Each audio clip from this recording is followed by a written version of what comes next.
Ladies and gentlemen, a very good afternoon and welcome all.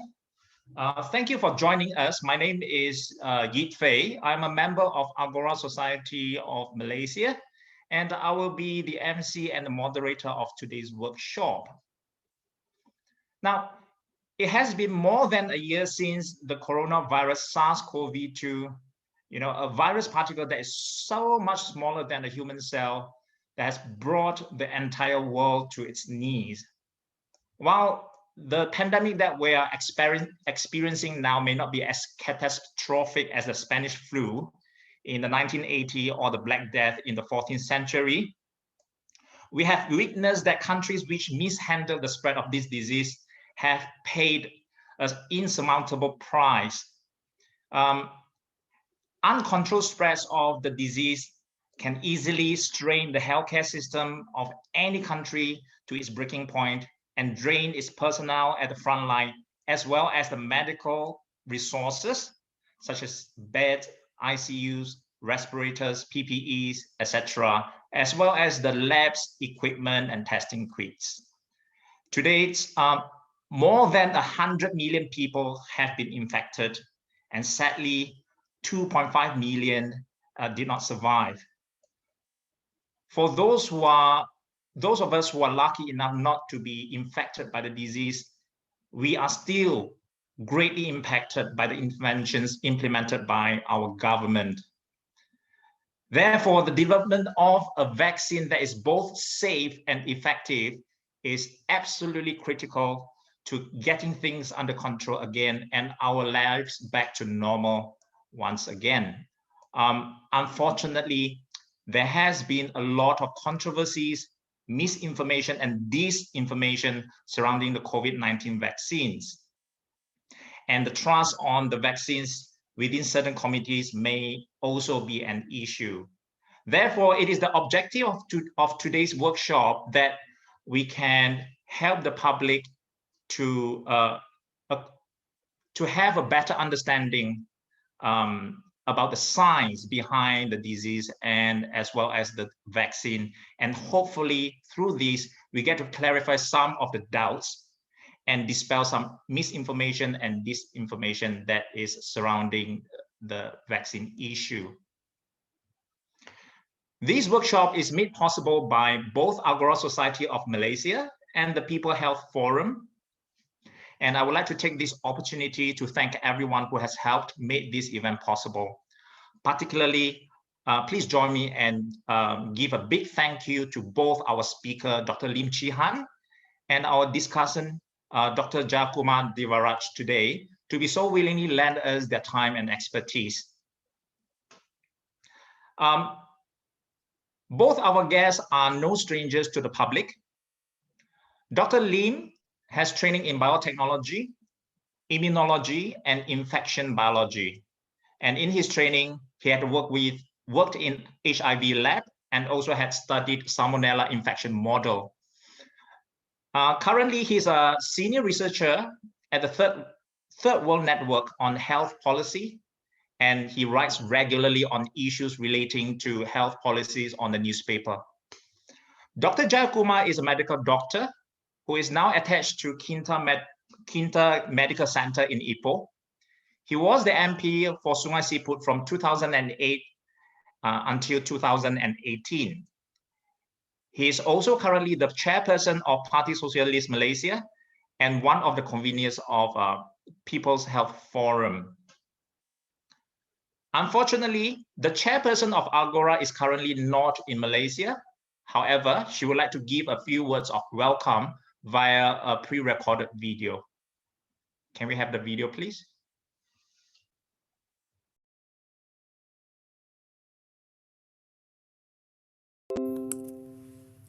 Thank you, Itfei. Good afternoon. I'm Yi Hui, chairperson of Agora Society.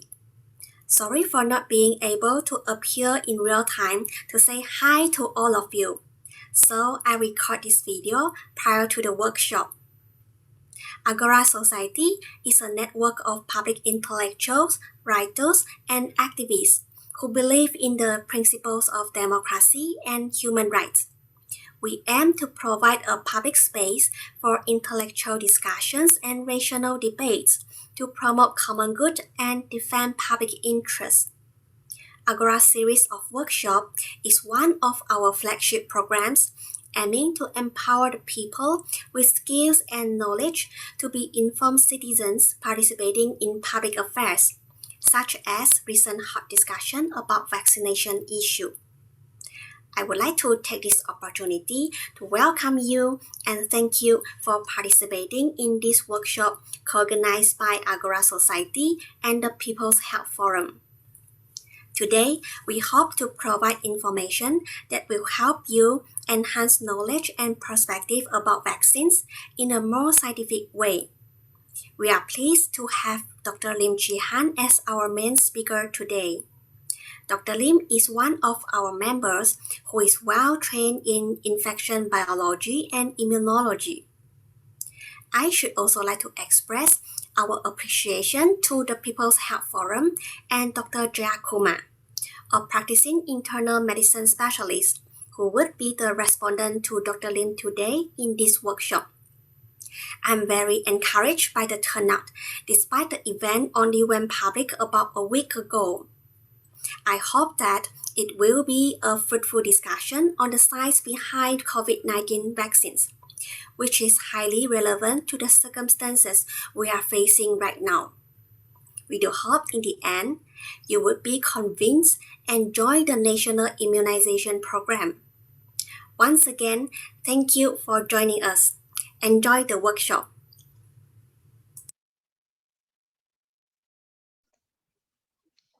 Well, next, I would like to invite Dr. Jayakumar to help open today's workshop. Dr. Kumar, the mic is yours.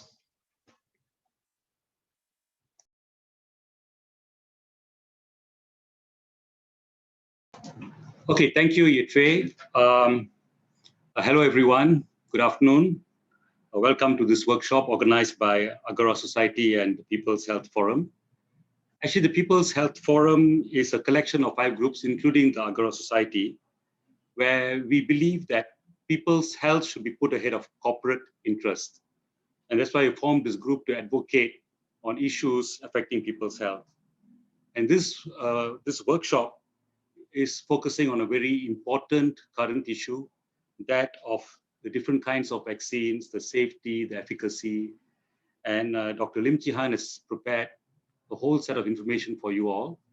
So I won't take up much time. I hope you'll take down, if any questions, write it down. And at the end, there'll be times to put in your questions. I promise my discussion part will be very minimal because there's so much information already. So let's get started and then have a good discussion at the end. Thank you. Thank you very much, Dr. Kumar. Today's format, the format of today's workshop is as follows. We will first start with a presentation to be given by Dr. Lim, and then followed by a discussion session between Dr. Lim and Dr. Jayakumar. And then we will have our Q&A sessions after the discussion is completed. The participants are encouraged to ask questions through the chat room. Please send us your questions through the chat room, or you can raise your hand to get our attention. Unfortunately, to ensure the flow of today's event, we have muted everyone's mic. However, you will be invited to speak when it's your turn to present your question or comment to the speakers today.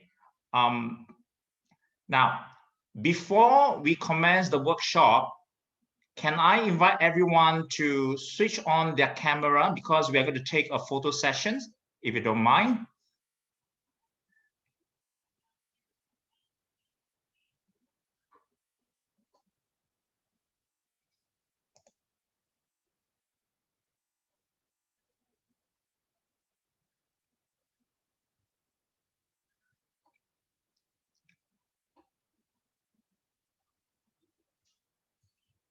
Let's leave it on for another 10 seconds.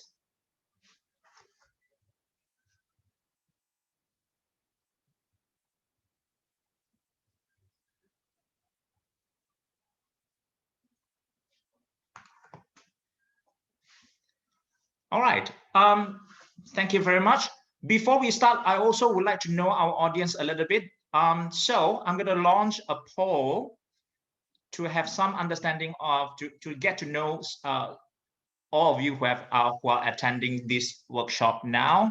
So if you can kindly enough just respond to the poll, I think that will be quite helpful. And the poll has been launched. Feel free to respond to the poll. It's not mandatory, so don't worry. And before we start, a few house rules. Number one, you'll be muted all the time, most of the time. When you're invited to speak, please don't forget to unmute yourself, and please mute your mic again once you are done speaking. This is to reduce the distraction from background noise unnecessarily.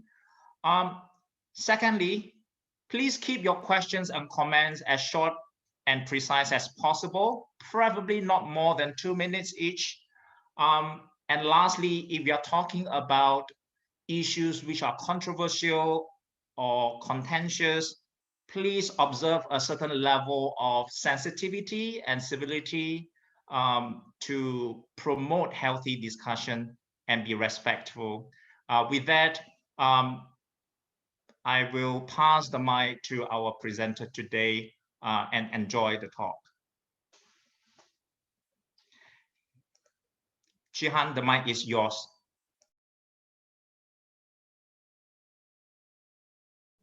Hi, good afternoon, everyone. I'm very happy to see all of you. It's well attended. I'm sure this issue is currently in hot discussion, and that's why you are here. There's a lot of information actually involved when you're talking about vaccines. So when we have this workshop idea or the webinar idea, we thought of doing something differently, because there are also many other events out there talking about vaccines. But a lot of discussion actually lack of the discussion on the fundamental biology or from the host immunity side. So in this presentation, I would like to shed light on those necessary knowledge that you should be equipped when you discuss the issue. Then things can become clearer. So I think when the first arrival of our vaccines, I think is last month on the 22nd, this started to generate a lot of expectation from the public. People actually are very eagerly waiting to be vaccinated, or there are some people who prefer not. So in this lecture or this presentation, I hope to convince you about the nationality of the vaccine design, how effective they are, and what could be the risk. So we should be transparent and honest when talking about issues like that. There are things that even scientists are unsure, and I myself as a scientist, so I think we need to be also honest about things that we don't know. But I will present the things that I already know; those are already published. So it's all based on facts. Okay. Okay. Some disclaimer. I do not have any conflict of interest with vaccine manufacturers, medical or pharmaceutical firms, as well as government. So there's no financial support or any kind of formal collaboration with them. I also do not own any share from this vaccine manufacturer. So everything I say is based on my own judgment, scientific judgment, and for public interest. So I promise I'll do my best to make the talk more easily digestible. Hopefully those who do not have the relevant knowledge can also understand the content.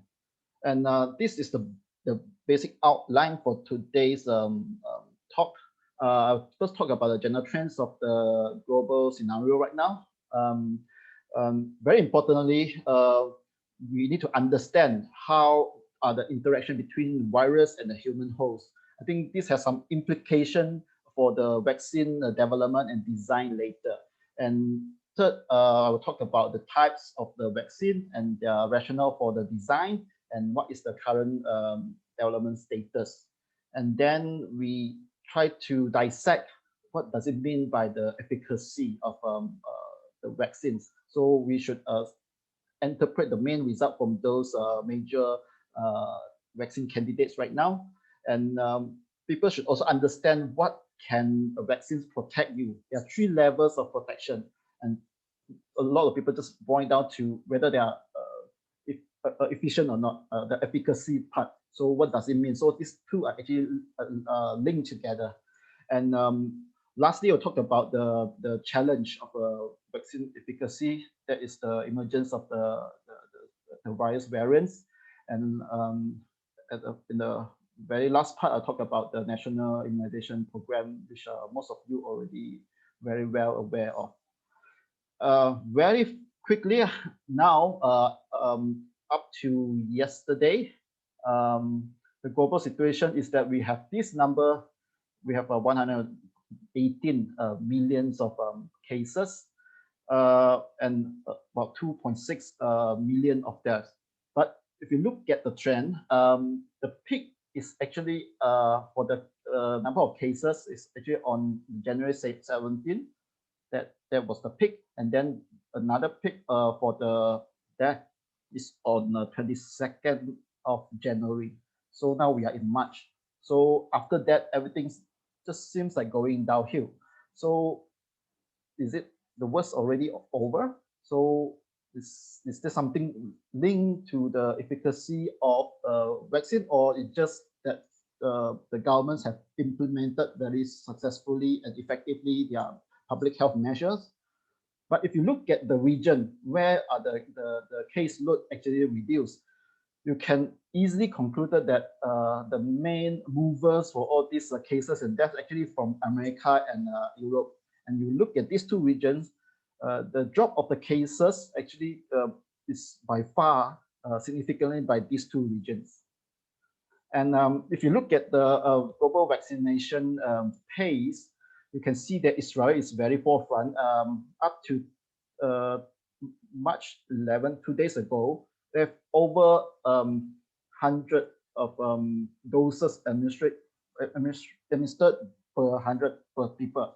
This doesn't mean that everyone already vaccinated, because Israel, they use the Pfizer vaccine that requires 2 doses, but can be sure that half of the population already somehow protected by vaccine. If you look at February 24th, why this day is very important or significant is because our Prime Minister went public about it, and he was the first person who received the vaccine in public display. So that time already Israel is very much ahead, and you can see many countries also have quite some significant numbers of doses of vaccines administered. Okay, so this is the current picture right now. We only have 0.69 doses per 100 people. This is so far behind we are right now. But we cannot blame all to the government. There are a lot of reasons and factors why this is so. For example, just look at the map. What you can say something about this? Where are the very dark region? It means they have more than hundreds or close to hundreds of doses administered. You can see mostly in Europe and America. If you look at the Africa continent, it's barely any doses distributed there or administered. Malaysia, we just started. But things already happened even before, because all these vaccines already snapped up by some rich countries and powerful countries. Just look at how many doses they already procure even before they see the first vaccine arrive. So there's no surprise why certain countries got so much head start compared to others. In Malaysia, actually, we have close to 100 doses, 100% of our population covered if those contract can be honored in time. Okay, that is the latest progress. Right now, we only have up to 2 days ago, we only have about 250,000 people got the vaccine, at least the first dose administered. And if you look at the state by state distribution, it's actually kind of evenly distributed. There's no state like heavily in front, and there's no state very much behind. But this is the first stage for the frontliners. Yeah, and now is the main story. We have to talk about this because vaccine is not only used for going against virus. It's actually for many types of human pathogen. So what kind of human pathogens we have? We have parasite, we have fungi, we have bacteria, we have protozoa that will give rise to malaria. And virus is actually acellular. They are non-living. They does not have a cell. They cannot survive on their own. They're without the host. They are just piece of genetic material and some protein. They are nothing. So they cannot survive outside the host body for a long time. Probably within hours or days, they could get easily denatured or degraded. So once they have degraded, they are not infectious at all. So virus is this kind of pathogen. And virus family is huge. They have 168 families. And what I show here is the major ones. And the one we're talking about is coronavirus today. It has one big family there. It's a major one. So if you look at the structure, what you need to notice is if you just have it a slice open in half, the most important part is you can see the spike, the red spike. Yeah, this is spike protein. We call it the S protein. And then in there's an envelope to protect the genetic materials inside. So the nucleocapsid will have all these genomic, the positive single-strand RNA. So this will code for the virus protein that can be very infectious to replicate themselves. Okay, and now we need to look at the human cell design. Okay, our genetic material is like a library in the nucleus. So whatever the cell needs or is distinguished as a particular cell, it will make certain order in the nucleus to send out the order to make certain proteins. For example, the breast cell, there are certain cells in the brain will secrete lactate. So so every cell actually will have the same genome, same set of library books, but whatever take out from the library and give the order for the cell to make is down to the nature of the cell within the organs, within the tissue. So in the nucleus, we send order for the cell to pick up whatever order sent to the factory. This is the ribosome. Ribosome is a place that you make protein. So the genetic information is in an mRNA form, messenger RNA. So the information once go to ribosome, it will start making protein. But it's actually more efficient that the proteins is made in the endoplasmic reticulum. We have a smooth or rough one, it doesn't matter to you, but it's a factory. So all the ribosome actually center around the ER, we say, in the plasmic reticulum. So there is a place that they make the parts of the protein.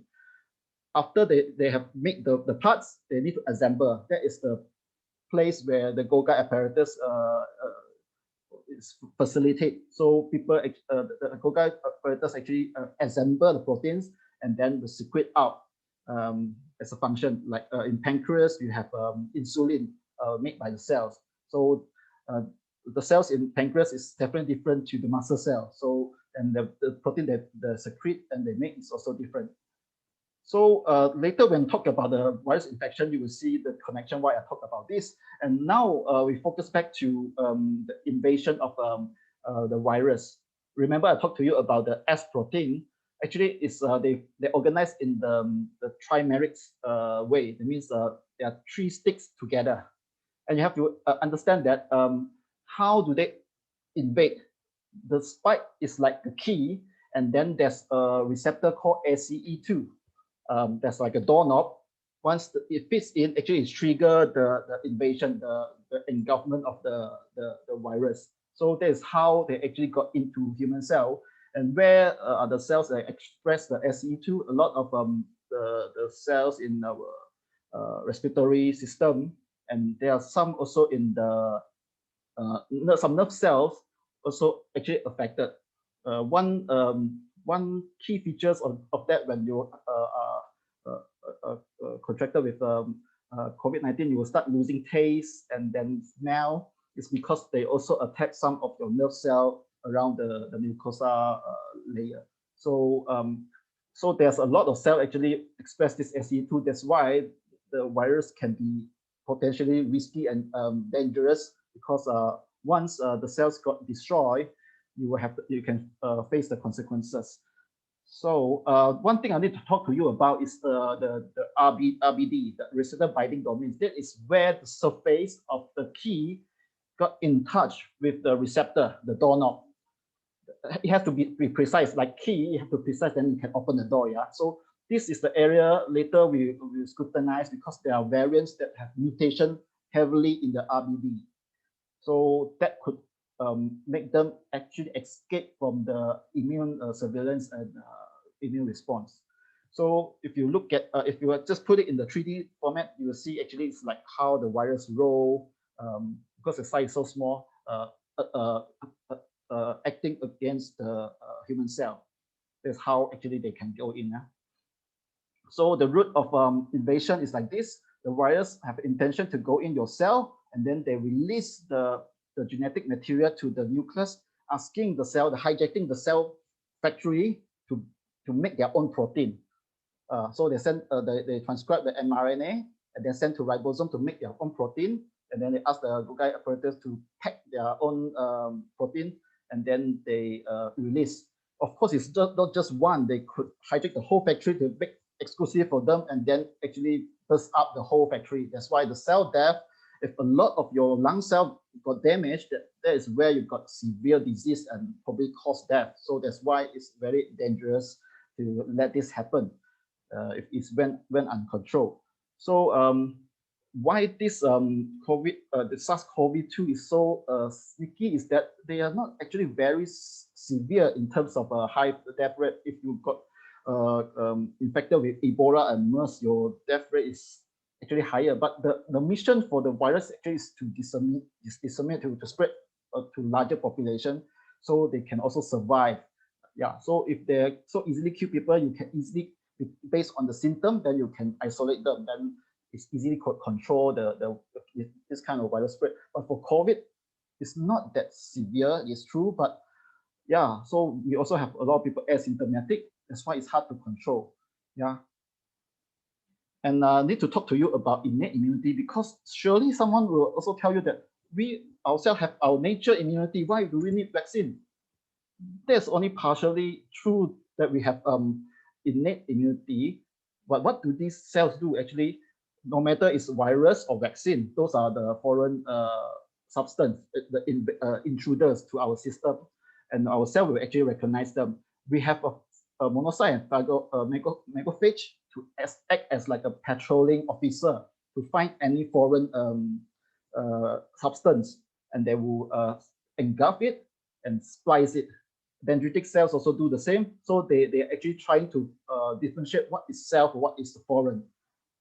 This has implication because then you will have you will feel fever, you will feel some place like a swollen, because there's a lot of immune response. The innate immune response will cause a swelling, cause a inflammation, all these. But these are necessary condition to prepare for the next step, which is the adaptive immune response. So all this, the effect that you feel, especially the side effect you feel, is actually a good thing, because this is a good sign that your innate immunity got activated, but they are not specialists.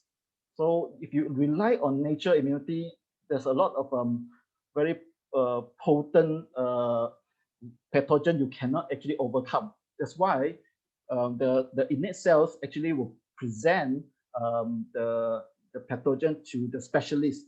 Namely, they are B cell and T cell. These two are the, if you anything you want to take home, these two are the main specialists for our adaptive immunities. The B cell will make antibodies. The T cell will orchestrate all the adaptive immunity. They have CD4 and CD8 cells. I'll talk about what are the difference. Okay, so there are two things you have to remember. What the adaptive immunity can do is that they have this thing called they can produce antibody. They can produce memory B cells. Why do these memory cells are important? later I will talk to you about is the major takeaway is they are providing the shortcut for you to go straight to action, specific action, other than you go through the innate immune response and adaptive. Then the second thing is also development of the T cell response. So how actually our cells recognizing the virus? They don't have eyes, they cannot see. Yeah. So how can they tell? So just now I'll talk to you about the antigen presenting cell in the names of dendritic cells and macrophage. They are antigen presenting cell. So once they engulf the foreign pathogen or a substance, they actually splice it and chop it into small chunk of pieces, a small chunk of peptides. Then they present it on the HLA or the MMC for the T cell and to recognize. So it's only a very short fragment, 12 to 15 amino acid for the CD4 T cell to recognize, and 8 to 9 amino acid for the CD8 T cell to recognize. So, but you have to understand, just for the spike protein itself, yeah, it has 273 amino acids. So what you see from the antigen presenting cell is only a very, very small part of the actual protein. I'm just talking about the spike. I'm not talking about the whole virus. So you can imagine this is a scenario like you're asking the blind man to identify how a giant elephant looks like by touching. So all these blind men touch the tails, think, oh, this is how the elephant looks like. Someone touch the tusk, you feel that, oh, this is what elephant looks like. But no one will be mistaken that the elephant's tail or the tusk would be human, right? So they know it's foreign. They will act against when they touch this thing again by all these small parts. So this is how our cells actually see pathogen or virus. So so when you have more of these troops of blind men actually trying to learn about this object, then actually you will have a smaller impact of any parts of this elephant actually got mutated, because you have other guys also can recognize the whole thing. So there's one argument they can put forward, but there are also some differing views that if there is some sensitive area got mutated, then the critical area would actually let the virus evade the immune response. So the CD4 cells, what do? Is they provide helps to other important adaptive cells. They produce cytokines. They help to build the antibody response. Without the CD4 T cells, you cannot have a good adaptive immune response. For example, the HIV patient, if they have a CD4 count level below 200, it's pointless to give them the vaccine, because they won't even have enough CD4 T cell to stimulate the adaptive immunity. And CD8 T cells will kill the virus infected cells by recognizing the foreign peptides. So this is how the immunity develop and mature after you inject the vaccine into the muscle cells, muscle tissue. Then the innate cells will pick up the pieces, the antigen, and present it to CD4 and CD8, just now I talked to you about.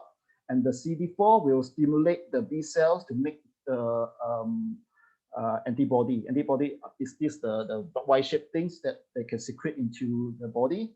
And then the other is to stimulate the CD8 cells, making it into memory T cell, the effector cells. These are for cell killing. So what is the long-term goal? The long-term goal is to ensure you have more and more these clones of B cells and secreting the antibodies. These are the plasma cell. They're actively secreting body. The other group is to have this memory keep in your bone marrow, so that when you see this antigen again, you quickly proliferate and then secrete the antibody immediately. So antibody looks like this. We are talking about the IgG, which is the one which has more affinity and more matured, because you can look at the color of the arms. The darker shapes are those variable regions which can recognize specifically binding to the surface that they recognize. So what do antibody do? First, they block. Neutralization means they're actually blocking the virus contacting with your body, like for example, your receptor. Secondly, you can also mark the pathogen or the virus. If you all surround the virus, then other of your innate cells can know that, okay, this is the target, let's eat it. So it is called opsonization. And then thirdly, once the antibody can bind to the infected cell, because they will also present the peptides on the infected cells, then they will signal for some kind of chemical called complement to actually kill the own cell. So those infected cells will be gone, including the virus. And lastly, it's called ADCC. You also ask the immune cells to kill the infected cells. So there are three things about antibody. One is that how many of those antibody actually secreted. So the quantity actually does matter. It's like you're asking two blind men to stop elephants definitely won't be enough to stop them, because elephant is so big, the strength is so high. So you need to have enough sufficient number of antibodies to actually really effectively stop the pathogen, the invading pathogen. So, but the quantity itself doesn't mean that indicate the protection, because that this is the second one I need to talk to you about, neutralizing antibodies. This suggests a potential protection because probably this will bind very effectively to certain areas that will prevent the virus of getting in your cell. So these are called neutralizing antibodies. You prevent the disease, you prevent the infection. But that's usually what we've done in the lab. It doesn't suggest the effect if it's in the real battlefield, like they have to go through the phase 3 trial, then we'll know how many people got infected. And then thirdly, we need to also quantify to find out the how good is the binding. You can secrete a lot of specific antibodies, but they are not actually very good binders to the virus, also it won't be that effective. So why in certain cases you need 2 doses of vaccine? Yeah, this is a very good question. And usually for the first primary response, you will take time. It will take about 1 week to 2 weeks to develop the first immune response for your immune system to actually recognize and learn up about this new pathogen. But after the threat is over, your immune response will go down, because there's no threat, there's no need to produce so much of antibody. So there's a blue line there, indicates the protective antibody level, which is the sufficient level to actually stop the infection.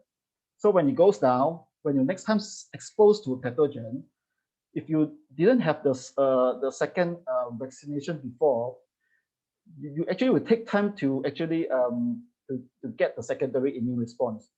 But you know, there are some disease actually develop very fast. Some are very slow. But for COVID-19, if you just don't go for the second one, by the time you start to have some manifestation of the infection, it's a bit too late to wait for the second immune response. So that's why if your protective antibody level is lower at that time, it won't be sufficient.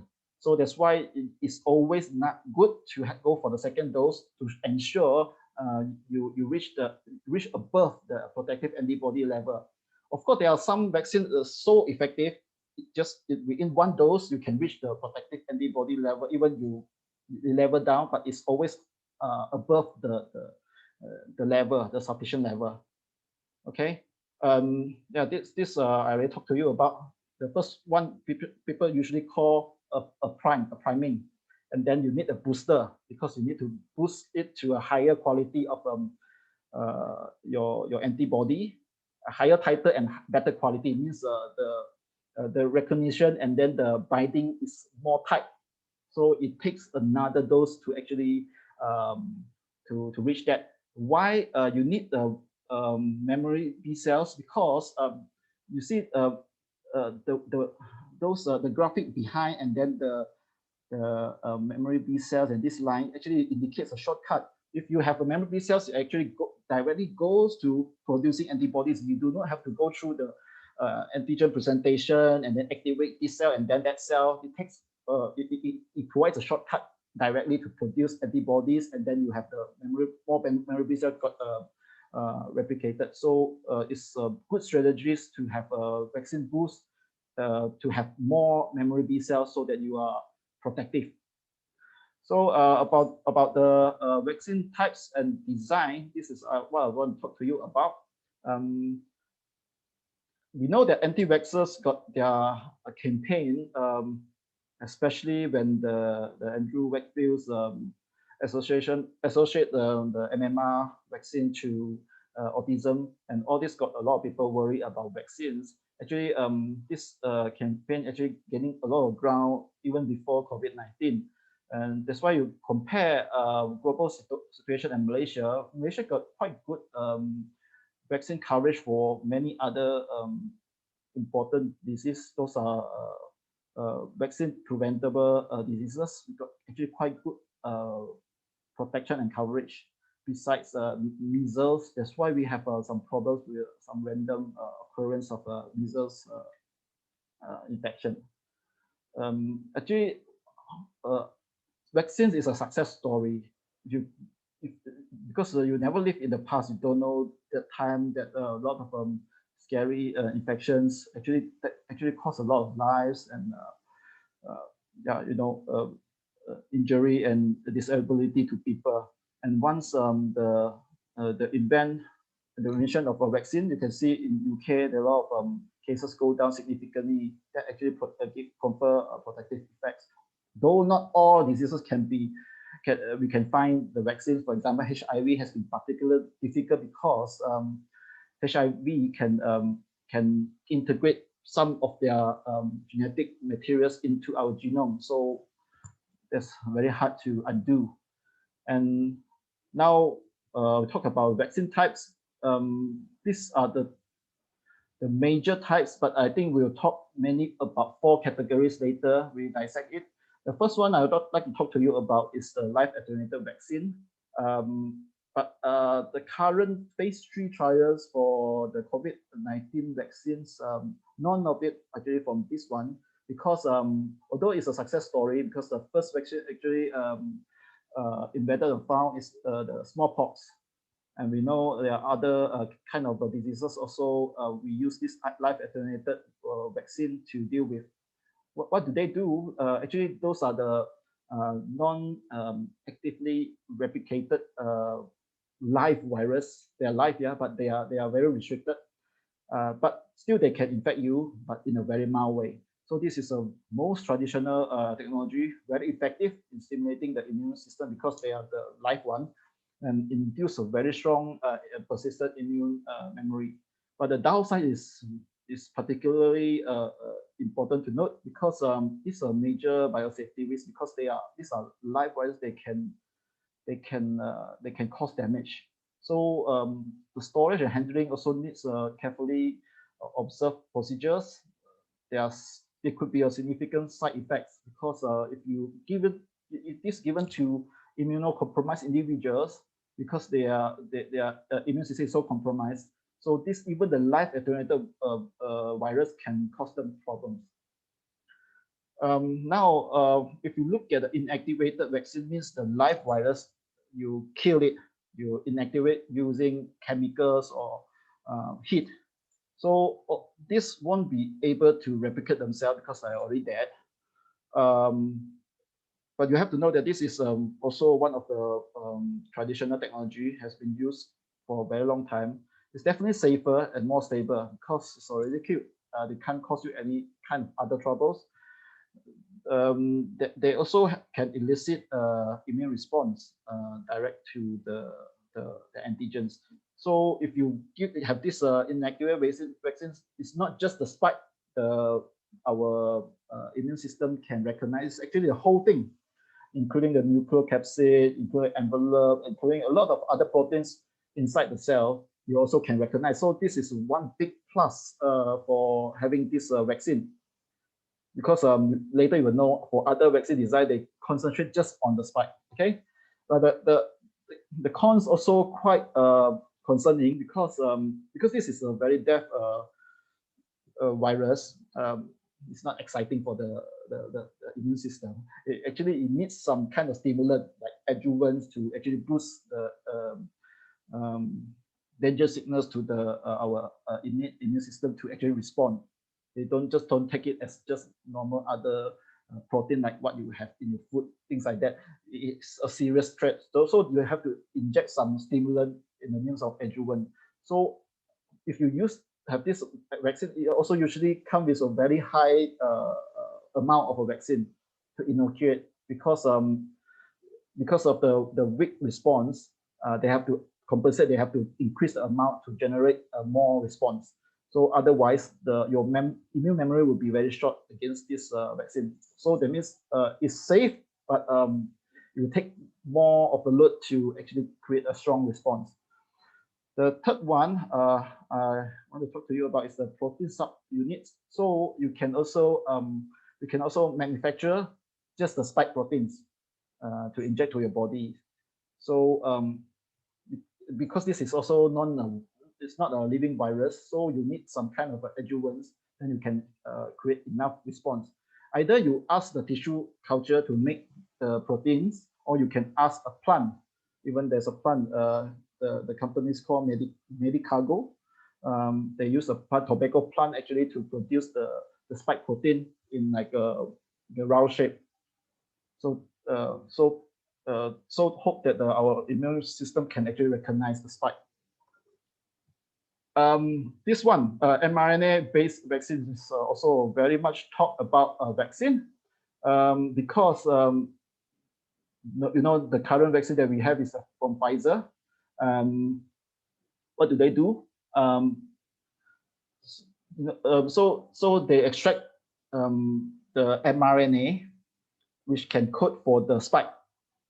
So the mRNA, they put it surrounding with the lipid microvesicle to code it, because mRNA itself in your body or in anywhere is easily degraded. So it won't be any use to the body if mRNA couldn't produce the spike protein. So they need to use the liposome to package it so that hopefully can deliver to your cell to code for the spike protein. So they have to use your cell factory infrastructure to actually produce the spike protein.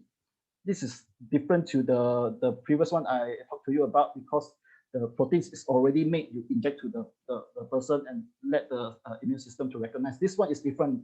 The aim is for your body to produce the spike protein. Okay, so the cons, the downside is this is a very, very, very new technology, untested, never registered and used before COVID-19.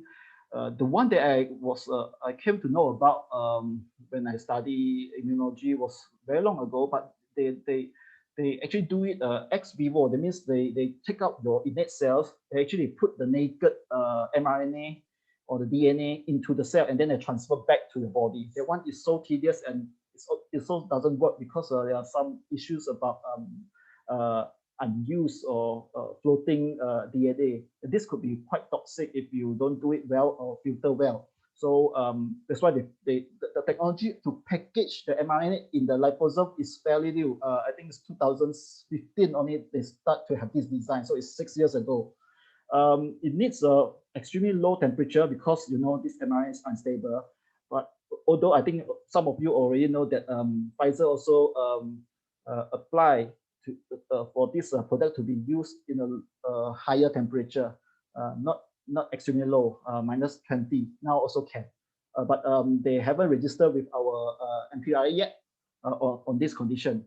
So there are also unknown risks for this mRNA to enter some of unspecific cells.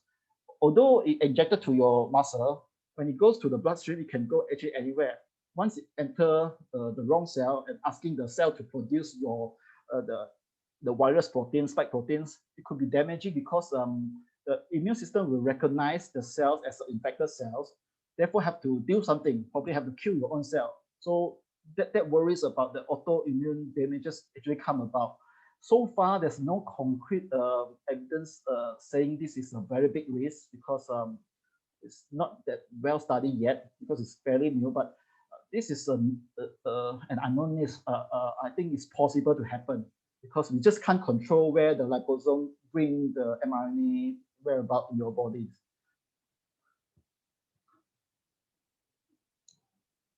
Okay, the last one category is viral vector vaccines. We have the Sputnik 5, the Russian vaccine. We have CanSino, the one from China. We have Johnson & Johnson and AstraZeneca. 3 out of 4 here are actually currently in our vaccine portfolio. You can also notice that the doses required also vary. Some needs just 1, some needs 2. What does it do? Actually, it's the same thing. They pack the mRNA to another virus instead of the SARS-CoV-2 packed to adenovirus.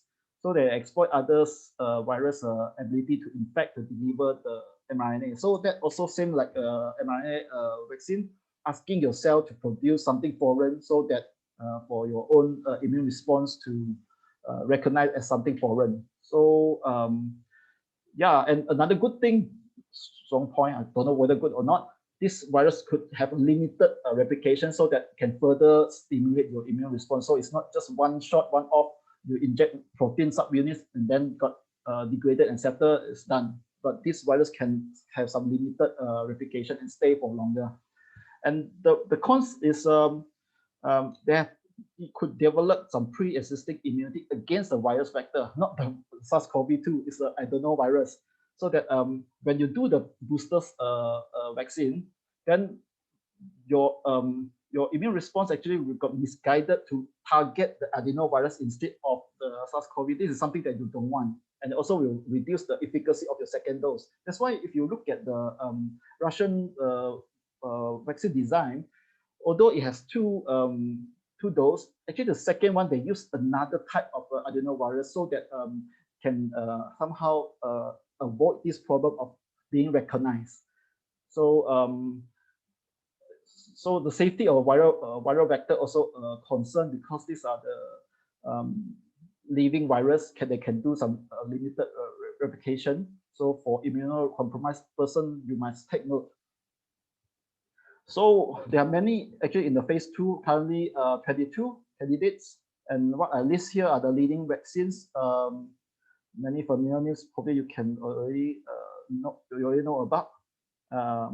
So they are either approved or they got the approval for emergency use. So this is the world map of where you can find this, which countries procure, which country have these vaccines approved or authorized. Yeah, and in Malaysia, our government already procured 5 vaccines in our portfolio.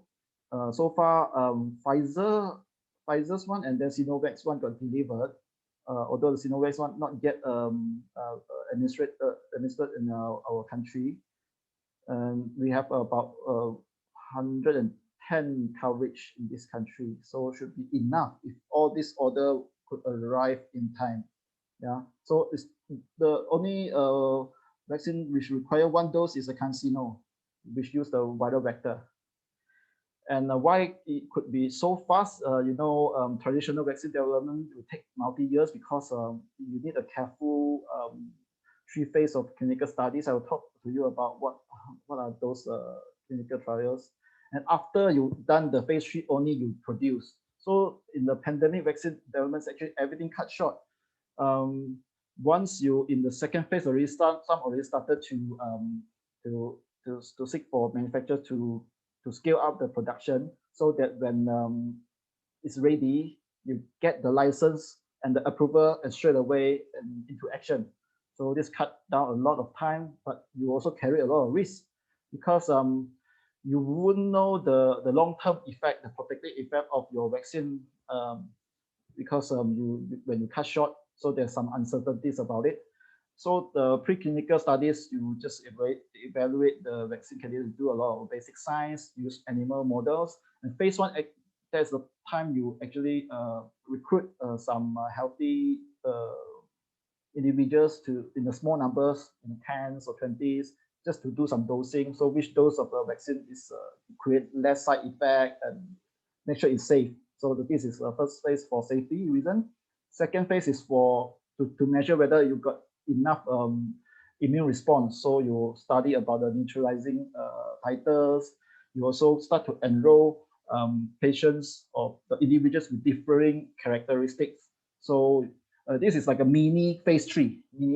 So they want to start testing about whether this can be safe for elderly, safe for is that more concern for the whites or blacks or these things, so that they have to also or for female or male. So all these have to be in the equation. Once they find out it's no problem, they just scale up to test for efficacy and safety. And it's not done once they got the approval because during the phase 3 there are also some groups got sidelined or got excluded. Then probably they need new study to look into this population. For example, children, whether it's suitable for children or pregnant women. So they probably need to do more studies to actually provide the data for the regulatory bodies to approve the vaccine. So they also have this VAERS, the Vaccine Adverse Event Reporting System. Whenever there's an adverse event, they have to report to the authorities, so that the authorities and then the vaccine makers also have to look into what actually went wrong and probably have to stop if the problem is very serious, stop the whole program. So this is the protection that we have for this process. So these are the WHO standard and US standard. For the third phase, you require a lot of people. So you won't be the first to test this vaccine, I'm sure, to you. So you don't worry. For the one study, you need to recruit 30,000 to 60,000. This is very normal. And these are the things they are looking into. And US actually, for the emergency use approval, actually is a very low standard. 50% they also can give already, and just have to show 2 months of safety data. So yeah, so that's for the emergency use. But our MPRA actually have a very stringent registration process. This is for drug, but vaccine also apply the same standard. You just look at the appendix already. There's 34 appendix for the applicants to actually register the drug or any drug or vaccine. Actually, is very stringent. So what we give for the conditional offers also has some important measures for the vaccine makers to follow. So what is actually the double-blind randomized control? So we have one group actually those will be given vaccine, another placebo. They're just sugar water. But double-blind means when the doctor have to administrate to the individual, the volunteer, they don't know they got the vaccine or the placebo. Both sides also don't know.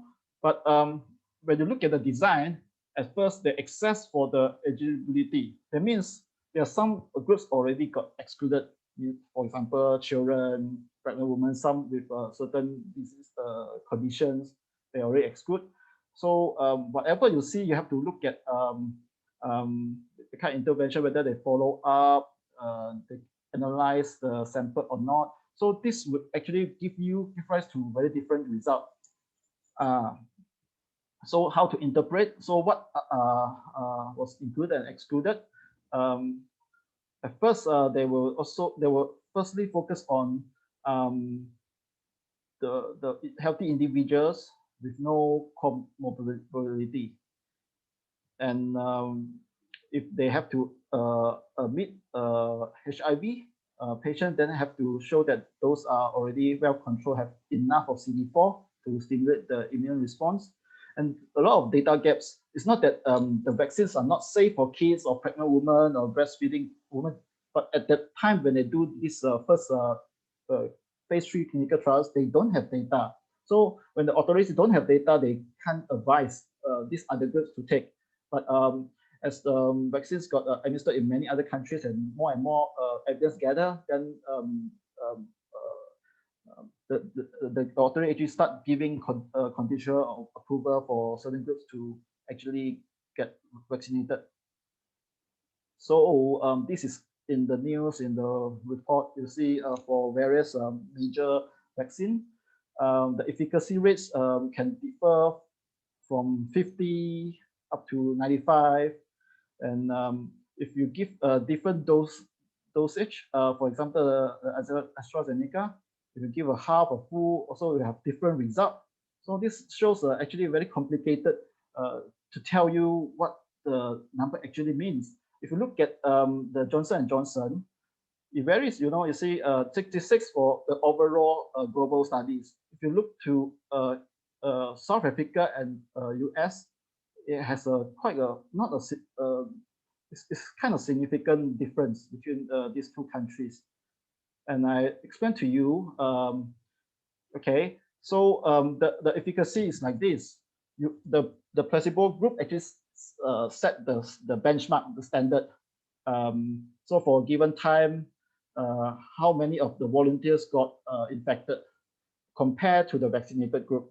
But because both sides are blind, they don't know whether they got the vaccine or the placebo. So in the end, by the time that the number of infected cases in the vaccinated group reach a certain endpoint, then they'll stop and look at it. How in the percentage, how much of the risk actually averted.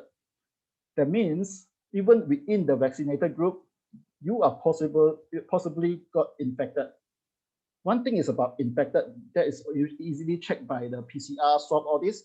But actually, we should go and understand how many actually develop the disease or severe disease. So if you have another breakdown, this is in worldwide, and this is a US one. You see, it's quite different because if it's worldwide, you have to look into different region with different pandemic status and circulating variants.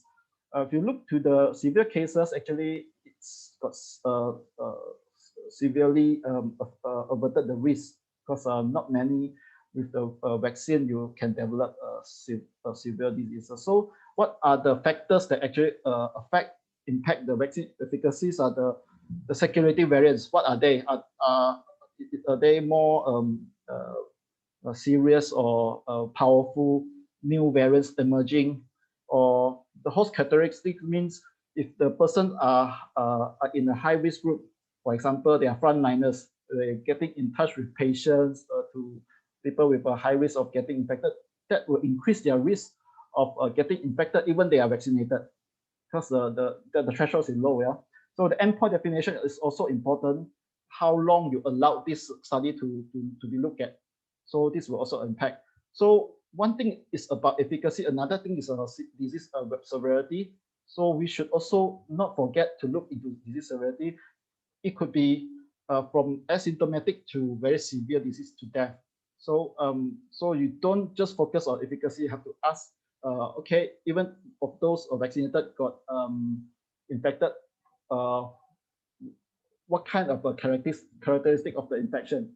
So to prevent death and severe diseases, is quite clear, it's evidently very strong that if you have vaccine, you are very much protected. At least you're not going to die from the disease. Yeah, so even for the first dose, even if you were vaccinated, you start to kind of see some kind of effect, but you need the second dose for sure to reach the maximum effect. These are the four major vaccines. According to the timeline, how many cumulative cases you can see. So the top one is usually the placebo, and then the bottom one is the vaccine. As time goes, you can see the divergence of the cases accumulated is going this way. Yeah. So if you zoom in, especially when you have the first dose, look at the Pfizer's one. For the first 10 days, actually, there's no difference. So that means if you got vaccinated for the first one, administered the first dose, you just don't go simply go into a high risk area, or you have to be careful about your your still the public health measures, because you are still as vulnerable as other in the placebo group. So the protective effect only starts kicking in probably after 10 days of your first dose and you vaccinated. Okay, so this is important information for all. Yeah. So after, if you look at the Moderna one, after the second dose, you see the protective effect got more diverged or more significantly deviated. That gives a lot of protection after the second, not the first. First, you see still a bit difference, but narrower. Okay. Don't say that Russia vaccines and China vaccines don't publish result in public. Their result actually submitted to the health authorities of the world. They are not obliged to publish everything in public academic journals, but mostly they have to comply with the national laws and the regulation of the host country. So they are also, but having said that, their data they also published in the academic journals. For example, the third phase of the Russian vaccine, the Sputnik 5, it shows about 91.1% of efficacy of averting the infection. Okay, even for the Sinovac, it shows that after the second dose, 28 days after the second dose, you see a very robust immune response. Even for the elderly groups from 60 years old and above, you still see response. Having said that, I already told you that inactivated virus usually elicit or stimulate less response, but this is not the case. So Sinovac, they have probably fine-tuned it until they can reach this effect. So yeah, so after the second dose, if you look at this age group, on the left is the youth and the middle age, and then the right is right is the elderly. Actually, you see the response is almost the same compared to the recovered patients' serum. It's almost the same, these two groups. But one thing is the neutralization titers. That means what are the functional titers that group of the individuals can produce is probably a bit slightly lower for the elderly group. But you can see after the second dose on the 28 days, that means 7 days after the second dose, only then you see the immune response bump up. So for the first two doses and for after or shortly after the second dose, actually you don't see the protective effect yet, but after the second dose, you can see it's more robust protection you have. And after 40 days, this is what the data so far we can have. Those immune response still persist from the young age to middle age and then to the senior people. Also, they stay at quite high titer. So for 40 days using the mRNA vaccine, you still see response. So it's the good news, but we don't know. It's at 4 months right now. We don't know for 1 year or 2 years this can go on. But this also already done in Israel. They have a massive nationwide mass vaccination already, involving more than 1 million individuals. So they documented a lot of things.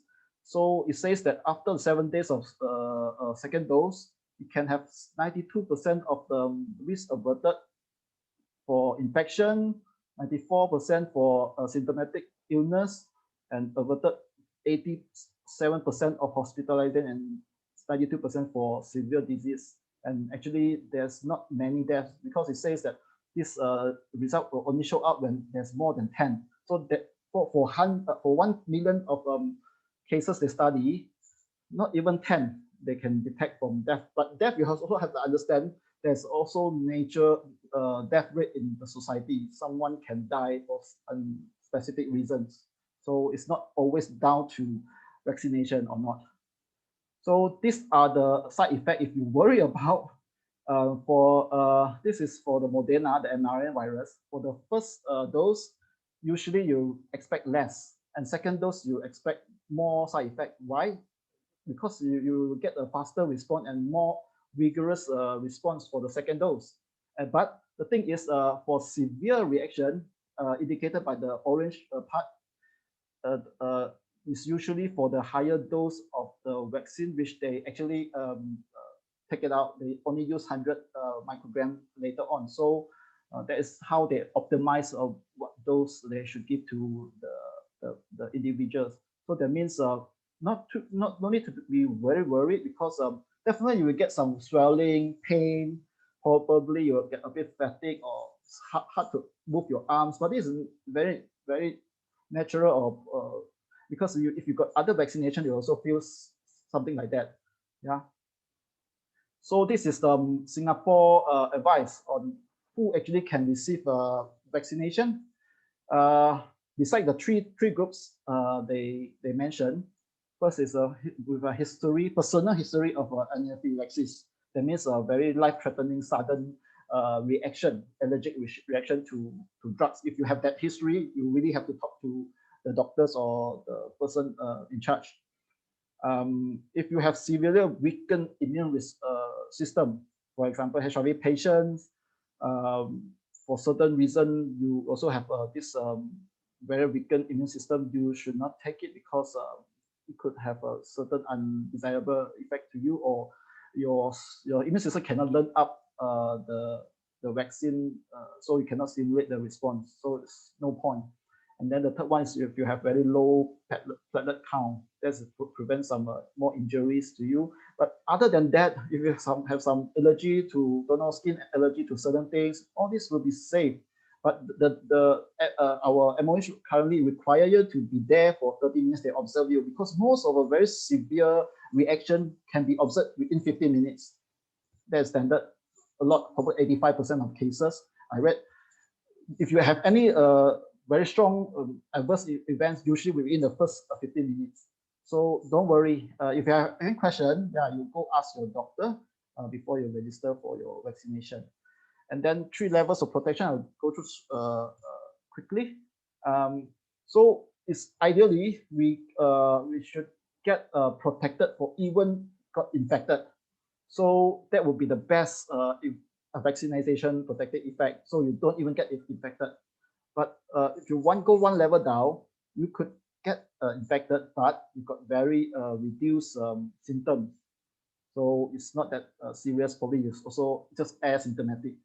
But if the vaccine effect is poorer, then it can still prevent you from death, but you can still show some kind of symptoms, and probably you can also pass on the virus to other people. So that would be the basic that we should expect, is that they protect you from death or from severe disease.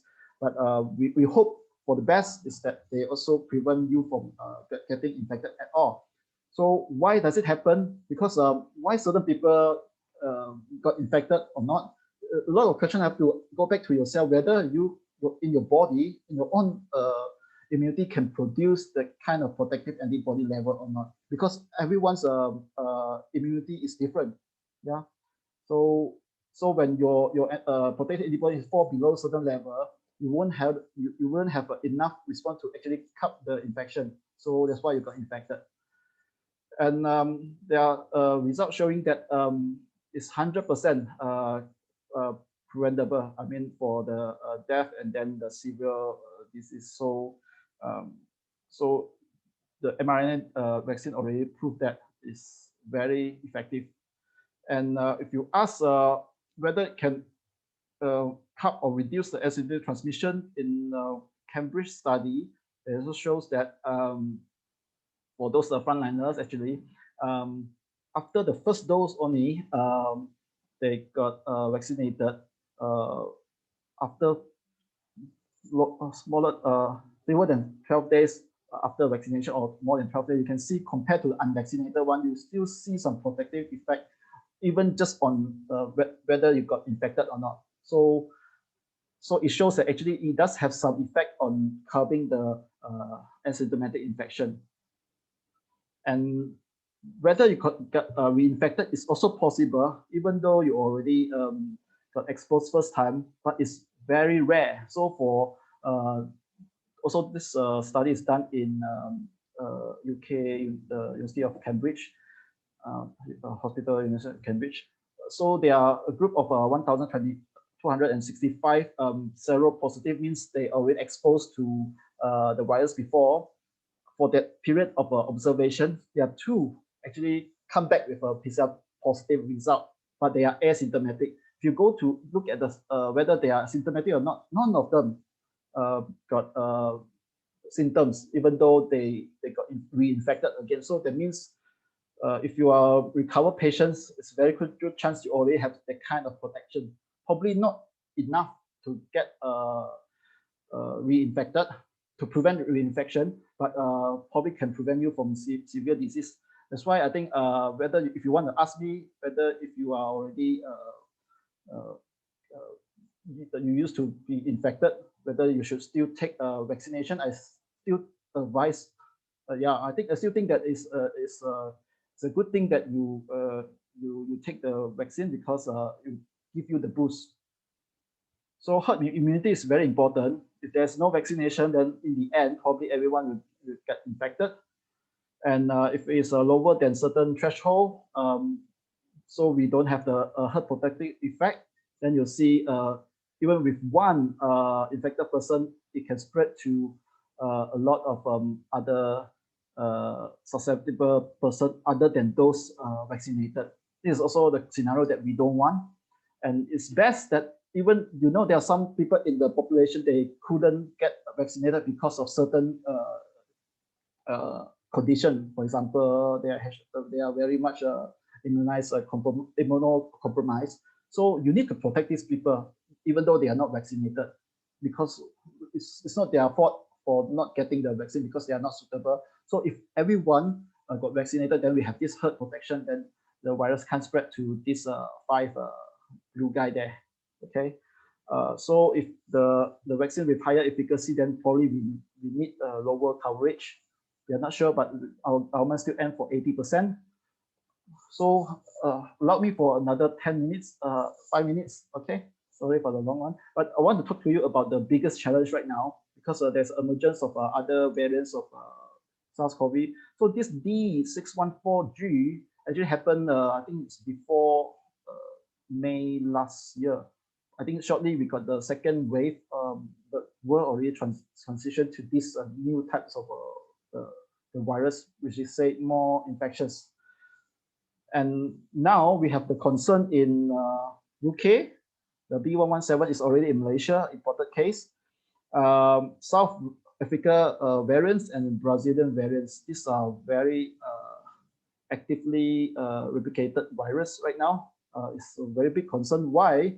Because if you look at the yellow bar in South Africa, from probably mid of August to mid of November, within 2 months, it take over the whole country for the new cases. This shows that this variant is very adaptive, and then they actually dominate the whole infection, because they are more effective pathogen, more potent than others. So what does it mean by mutation? So just now I talked to you about receptor binding domain, the part, the surface where you can get in touch with the receptor. So this is the active place for the mutation. For example, the Y501 is the main source of the point of the mutation. So this actually affect if you have this antibody which recognize this fragment, then it's useless. But you cannot block this region from interacting with the receptor, then the virus can still go in, because it's your failure to keep that out. Just like your goalkeeper, you just let the ball in, so they go already. So this is one. There are so other regions marked by the numbers and then the alphabets. These are the mutation points that they found out from this South Africa variant. So N-terminal and receptor RBD. So so for example, this antibody will get will recognize the RBD and this spike protein. If that place got the contact surface got mutated, that means it can easily evade. And this has actually some serious complication because the neutralizing data titer means the functional antibody to keep out the virus, to clear the virus. If the functional proteins drop to significant level, for example, to the green region or the red region, actually below the red region means knocked out. So if you just have mutation in the RBD region only, already significant individuals will have their antibody actually knocked out. Even you have antibody also useless because you actually can't keep the virus up. And for this South Africa variant, about 50% of your antibody actually knock out. So you can't control them, you can't hold them. So that's the issue. So they also look at Moderna and Pfizer. They also found some concern because if you compare to the UK strain and then the South Africa strain, South African variant actually will cause so the antibody you got stimulated from the Moderna and Pfizer vaccines will be less effective to actually hold them, especially those from the South Africa variants. So substantial decrease in neutralization. As AstraZeneca also similarly actually, so there are more and more very concerning evidence showing up that if you allow the virus keep mutating to become a more potent variants, our current vaccines will be kind of obsolete in the response. Probably we need to update the new version to contain the latest virus. That means if that is the case, we don't vaccine the world sufficiently and quickly, you will allow more time for the virus to mutate, and then you have to play the cat and mouse chasing game. So that won't be ideal because we have seen that in flu, the common flu, every year you have to update the kind of a vaccine. It's not ideal. It will be a cost for the public health as well. So it actually caused some decrease in efficiency. If you look at if they use if they do the vaccine trials in South Africa, if you go against the if you see the Johnson & Johnson and other kind of vaccine go against the current emerging strand or variants, then you can see the efficacy actually goes down. So this is actually very concerning. And this one, I think I just quickly go through because I think you also know we are still in the first phase, and second phase will be given to those which have certain risks, for example, senior citizen and high risk with a chronic comorbidity groups. So we wish that the government can get their vaccine supply as soon as possible so that can bump up their vaccination rate. I don't think it's fair to blame them right now because they only got so many from Pfizer. So a lot of people in the private sector, they actually say that, oh, why government is so slow? Let me help you. But where do they get the vaccine? So there's one thing government has to ensure they can get the vaccine fast and run the program also faster. I think a lot of people also ensure they want to have this virus as soon as want to have this vaccine as soon as possible. So government aim to vaccinate at least 80% of population within 1 year. By February 2022, hopefully 80% of population got already covered. And now they set up about 600 something vaccination center, administration center throughout the country. As you see from the pace of vaccination just now is quite evenly distributed. So my final words, I promise. So when it's your turn, whatever vaccine comes to you, please go attend your scheduled appointment. Don't worry about the safety. I can show you documents of MPRA. I once showed to one of my friends who doubted about the stringent of the approval. I asked her to look at the documents. They say, oh yes, it's really safe. They can follow all this. Yeah, I think it's a pain in the ass for a lot of drug companies who want to register, especially from the generic company. So it shows our standard is actually quite high.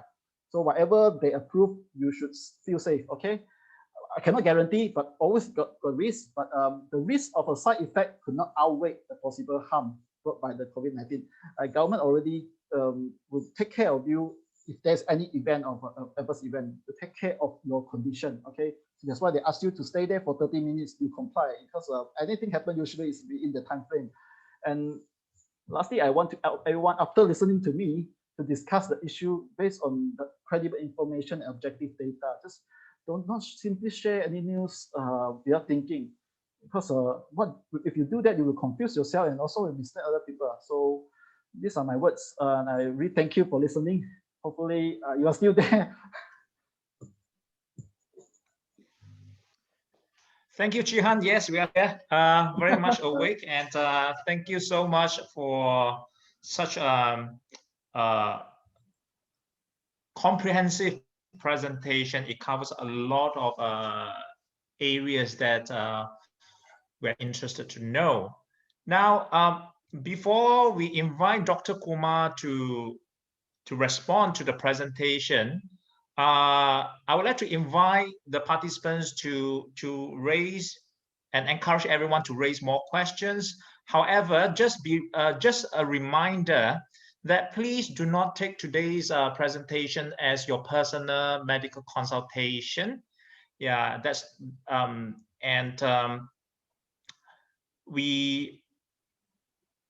this is not to offer a solution to individuals' medical conditions. This needs to be consulted by your own individual doctor. However, if Dr. Kumar would like to give some advice, or Chi-Han would like to give some advice, I think please, I think they will appreciate the help given. Yeah.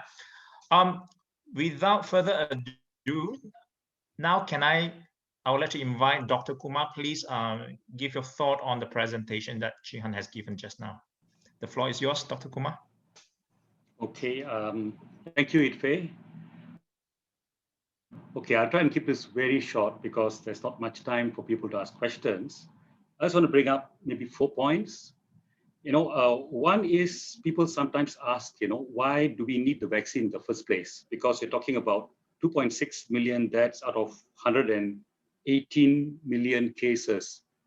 So it's only about 2.2%, the case fatality rates. Of all the cases diagnosed, only 2.2% have died. So it's not very high. And if you look at it in Malaysia, our rate is only about 0.4%, compared to, to other countries, are much lower. And I think what we got to realize is that although our death rate is low, 0.4%, something like 10 to 15% of the cases are ill enough to require hospitalization. They have low oxygen in their blood, they need extra oxygen, and without that kind of treatment, then of course the numbers dying will go up.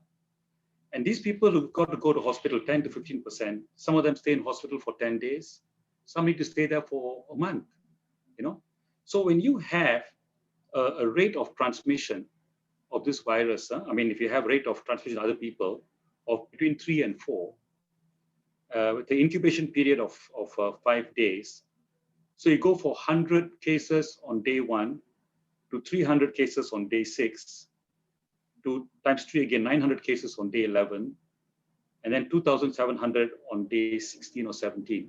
That means you end up within 2 weeks, about 27 times more cases than on day 1, you see. And then another 2 weeks, again, it'll go up. So with that kind of exponential increase, no country, can keep up with the medical treatment. That's what happens, you see. You get your ICUs overloaded, you get your hospitals overloaded. So though the case fatality is low, the number of people who require treatment keeps going up exponentially.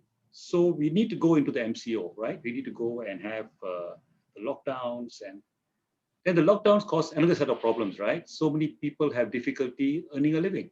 When you have the MCOs, I think even now, something like 10 to 20% of Malaysian families have a significant drop in the income.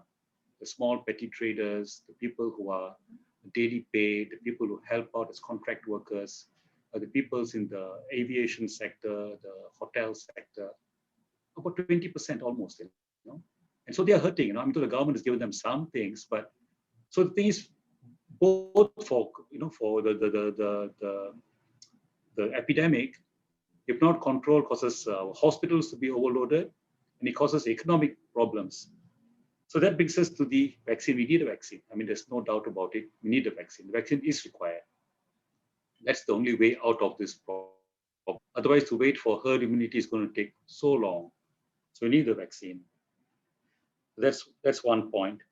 The other point is talking about adverse reactions. You will hear, once the vaccine starts rolling out, you'll hear the adverse reactions. You see in the West, then you see in the US, you see in the UK, people talking of facial nerve palsy, Bell's palsy, people talking about strokes, people talking about heart attacks, people talking of deaths. Now, what you must remember is a temporal connection doesn't mean the cause. I mean, even now, before vaccines, people die, right? People get strokes, people get Bell's palsy, even without a vaccine. So when you vaccine the whole population, obviously some of them are going to get some of these things. So the way to actually analyze the data would be to see whether the incidence of these adverse events are actually higher than the normal baseline. That means in the month of, say, March, for the last 5 years, what is your incidence of strokes? And the incidence of strokes now, after vaccine goes out among the vaccinated, is higher than the baseline for the last 5 years. And you got to look at statistics, significantly higher. Then you can say, yeah, the vaccine is doing it, right? Because this is what you're going to see. So I think for those people looking at the social media and reacting and all that, have got to bear that in mind. You got to look at the baseline incidence of those events, and then you got to see it is make sure, and then only if it is significantly higher than the baseline in the vaccinated population, can you make the conclusion that the vaccine is causing these things. So I think that's also an important thing for the authorities to take a look at, and for people who are active in social media to kind of point that out. So I would agree with what the Jihan said, that we should go ahead and take whichever vaccine the government's got ready, because not like we have the choice of what to get. There's a lot of shortage of vaccine. I think our MPRA is quite careful, and yes, I think you've got to go ahead. I mean, though no one can give you 100%, there's no long-term side effect, or no one can give you that. And I think what the government should really, is my last point, I think what the government should come out to say that there should be something like a no-fault compensation.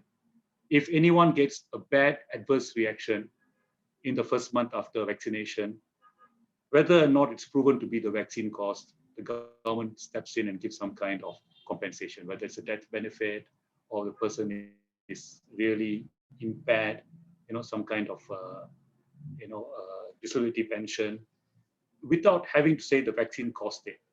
If it just happens, there's a temporal link between the vaccine and a side effect, the government should say, we will look after it. You don't have to prove it's the vaccine. We will step in and do something like SOXO gives, some kind of pension, that's to put people, I mean, otherwise, basically anyone who gets a side effect, if it's not due to the vaccine itself, people will still think, because of the temporal relationship, that it is the vaccine. So maybe we should come up with a kind of a program that the government guarantees you get medical treatment, and if you really get something that impairs you, even with the vaccine, we don't think it's the vaccine, but it's temporarily related, the government will still find some kind of compensation. So I think I'll stop here. I think Dr. Lim has given a lot of things to talk about. So please put forward your questions, and I think Dr. Lim will respond. Thank you, Dr. Kumar. Yes, we have a few questions, but the one that I think I will pose to Jihan first is from the participant BH Tan, and Tan says this: Dr. Lim, I've read and listened to a number of talks by experts on the subject of COVID-19 vaccine. We always hear the advice that if you're not sure, go ask your doctor. Does this indicate that no one is willing to take responsibility? Do you think the doctors will take responsibility? So perhaps Jihan or Dr. Kumar can talk a little bit on Why do doctors generally respond like that? And does that necessarily means that no one is taking responsibility? Maybe Dr. Jayakumar, you want to respond since you are a doctor. Well, my take is that because your doctor would understand or knows your medical history or records much better than others. Of course, the decision to get vaccination is yours. You have to get very informed. You should also ask your doctors a lot of questions. If you don't get a very satisfactory response or reply from him, that could probably show that he doesn't know too much about the vaccine as well. Then I think you also need to do some homework to assess the risk. So hopefully your doctor is competent enough or professional enough to know about your condition and probably link it to the risk of the vaccination. So then the decision is still back to you. I think it's hard to ask who is responsible. I think you also have to make your own decision, informed decision.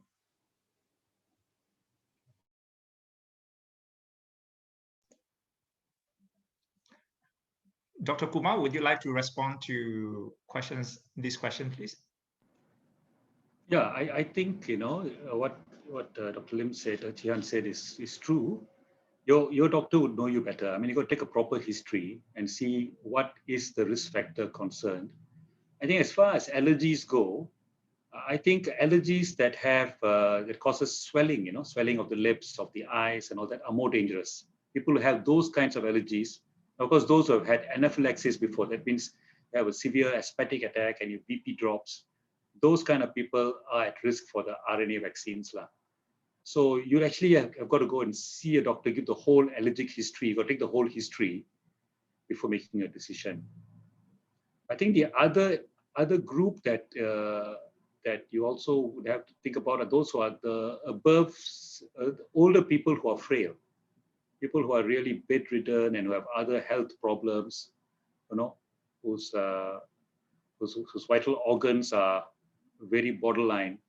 They may not take the stress of the vaccine side reactions, So that's again something your doctor has got to assess whether it's safe for that person to take the vaccine. Of course, it's good for him to have. If you're an old person with all these problems, it's good for you to have immunity, but the process of getting the immunity, the fever and the nausea may knock you over the edge if you're really bad.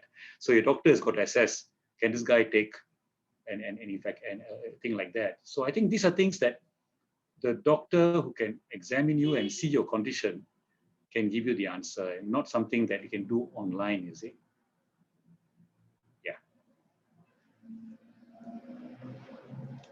Yeah, following that, I would like to pose a further following up questions.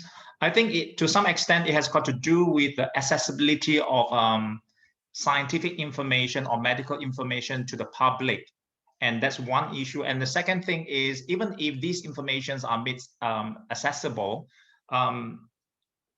we may not have the ability to fully understand the information, because usually they may not be explained in the language that the public is used to. Yeah. So therefore, what would your advice be for the members of public who would like to be more informed? We heard that just now we should go speak to our doctor to seek advice. So is there anything else or anywhere else that the public can go to be more informed? All right. Well, don't know whether you guys are aware that our government set up an official website called vaccinecovid.gov.my.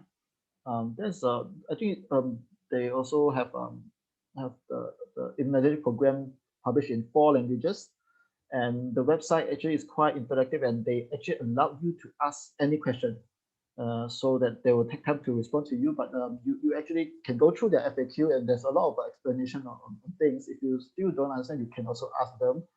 Yeah, or you ask any informed person about this issue, so that you can try to get more informed information, so that you can make your own decision. So I think it has quite kind of a lot of places you can go to, but make sure those websites are credible. For example, some regulatory bodies like health regulatory websites and CDC, WHO. All this would be much more credible than a lot of those websites they have never encountered before.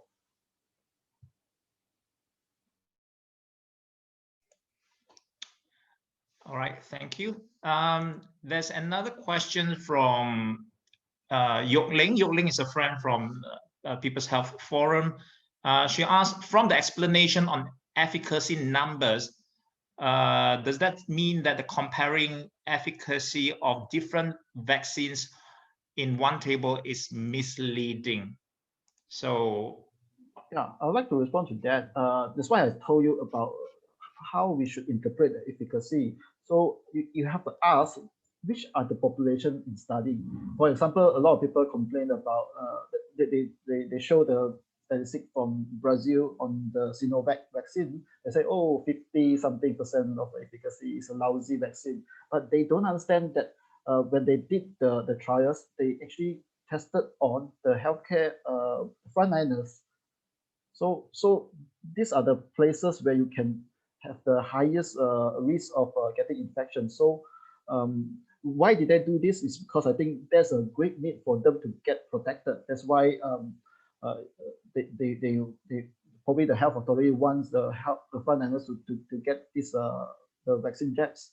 And it's not surprising that they get lower efficiency because they are the frontliners. They got in touch with the people got infected, and you know the time pandemics in Brazil was very serious and very severe. So the chances of them getting infected just tested by the PCR is higher. So it's no surprise. So that's why when I put the table, also I shows the result from different countries.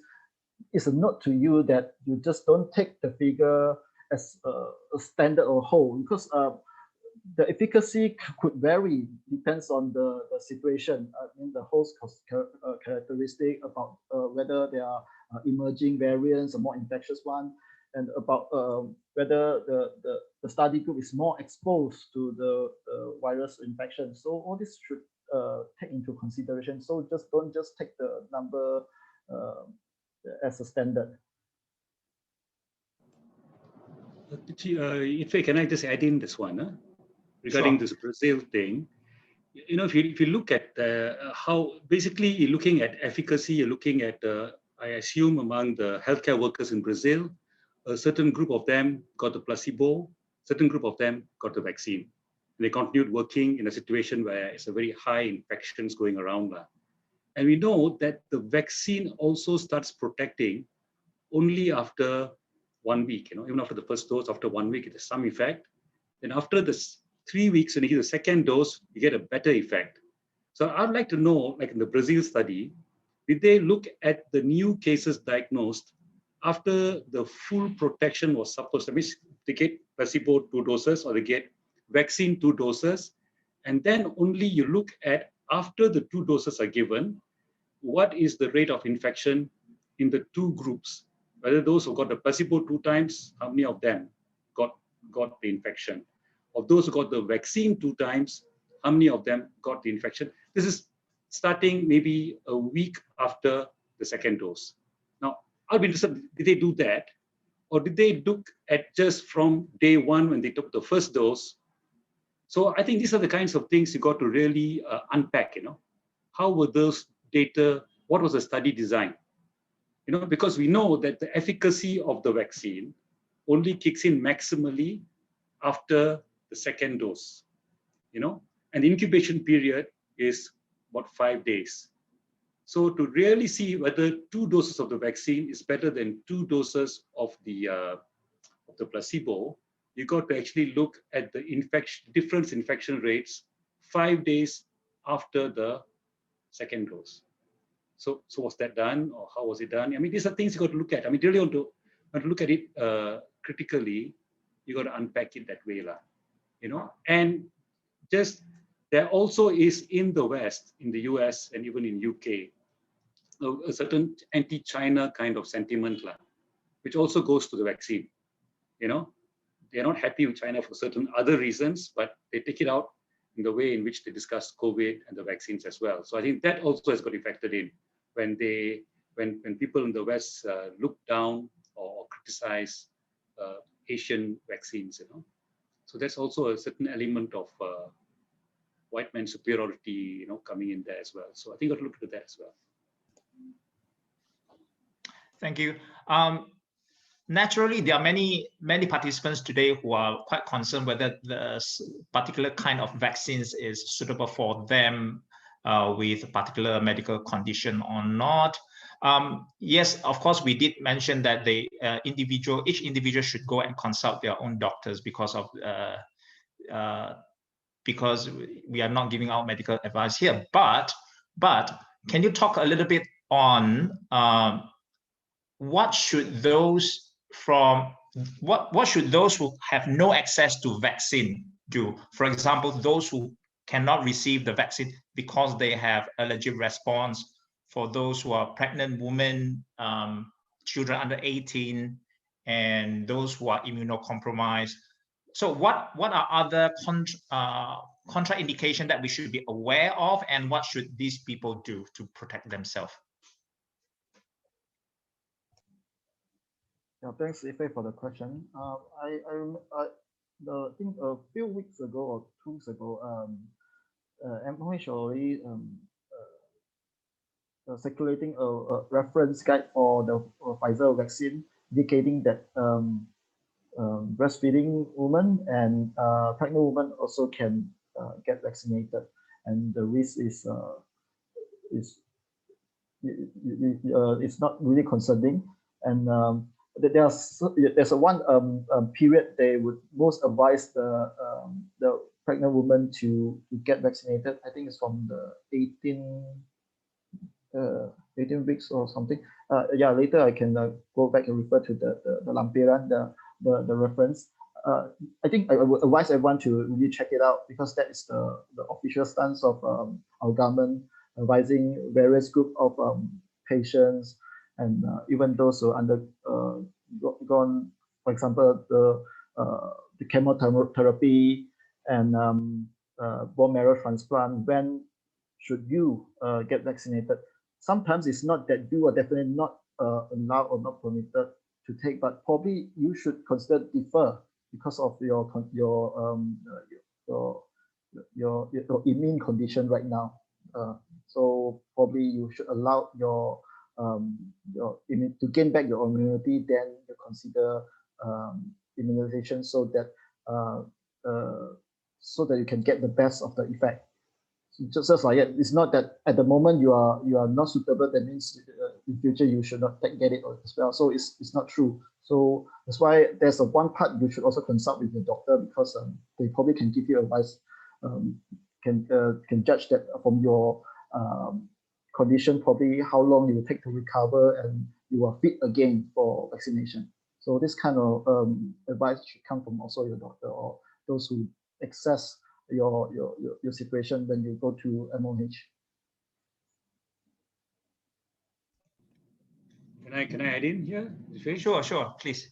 Okay, in addition to what Jihan has said, I think if there are many people, let's say if 80% of population gets vaccinated, then those who cannot get vaccinated because they have got allergies and all that are also protected. So there's another reason why we should get, those who can get vaccinated should get vaccinated. It's for ourselves.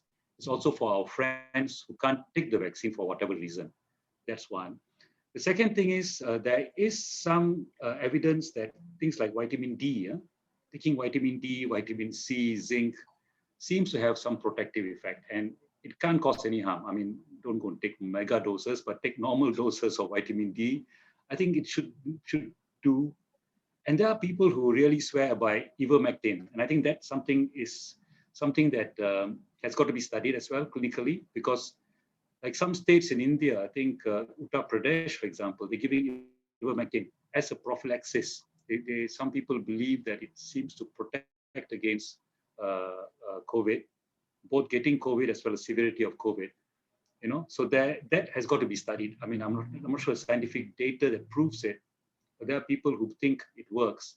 So why not take a look at it? I mean, these are things that one should also do trials and see whether the group taking the dosage they have suggested is something like 0.3 milligrams per kg taken every 2 weeks.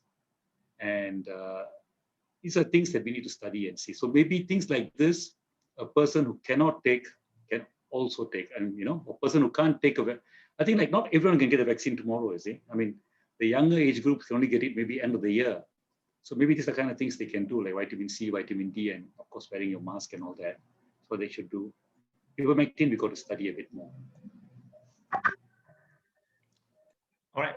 One more questions on the safety of the vaccine is from Dr. Jayabalan. He asked, any comment on the use of nanoparticles in the vaccine? Should it be concerning?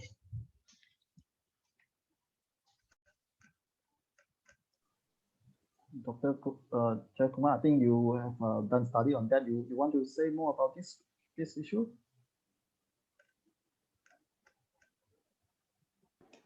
Not really, you know, I'm not sure about the. No, I think all the vaccines have small particles, right? I mean, you know, all the vaccines have small antigens in them. No, see, my concern actually was whether the RNA vaccine, by making our cells produce the spike protein, will expose those cell types to autoimmune reaction in the future. That was my worry, but it's all very theoretical. You know, it may happen. That was my worry. But I think I'll echo what you said. At this point in time, all the vaccines that our NPRA clears for use in Malaysia, I think we can go along with that. We have to go along with that. And perhaps we can talk a little bit on the limitation of vaccine a little bit. There's one question from Gary Lee. After taking the vaccine 2 doses, is there a need to take it again in future? Will the vaccine lose its effectiveness with time? And perhaps also can talk about the limitation of vaccines in other aspects as well. Yeah. Well, just like in the presentation I talked to you about, basically scientists they can find out whether the current vaccine induce immune response. For example, to get the antibody titer from those who got vaccinated, those whether they are enough to neutralize the virus infection. So if you go by these functional assays, then it's a good indicator to see whether, when it comes to the point, the scientists feel that probably they need to update the vaccine version to incorporate targeting on certain parts of the new variant. So you see the mRNA vaccine, they chose the previous the prevailing variant. When it comes to probably next year or this year, when the emerging variant is the most dominant one, they could also do the same thing, just change the mRNA sequence to the targeting the most current one. So it can keep up with the virus, but I don't think this is the solution, because if this new variant emerge fast and evade the immune response even faster, I don't think the vaccine makers can actually catch up. So right now the long-term protection effect is an unknown, but we know that the emerging of the new variants can seriously compromise the response right now. So that's our biggest concern. So I can't rule out the possibility probably next time we have to treat this as a more serious flu. So this is what I think in the scientific community they really worry about.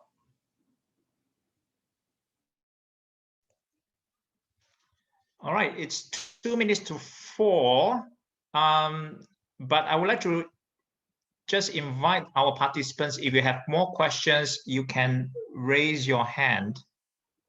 You can raise your hand and we will attend to you. Meanwhile,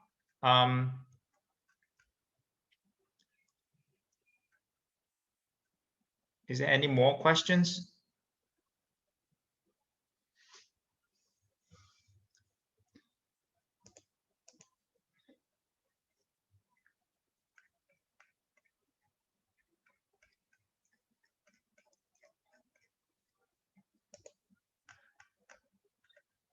If not,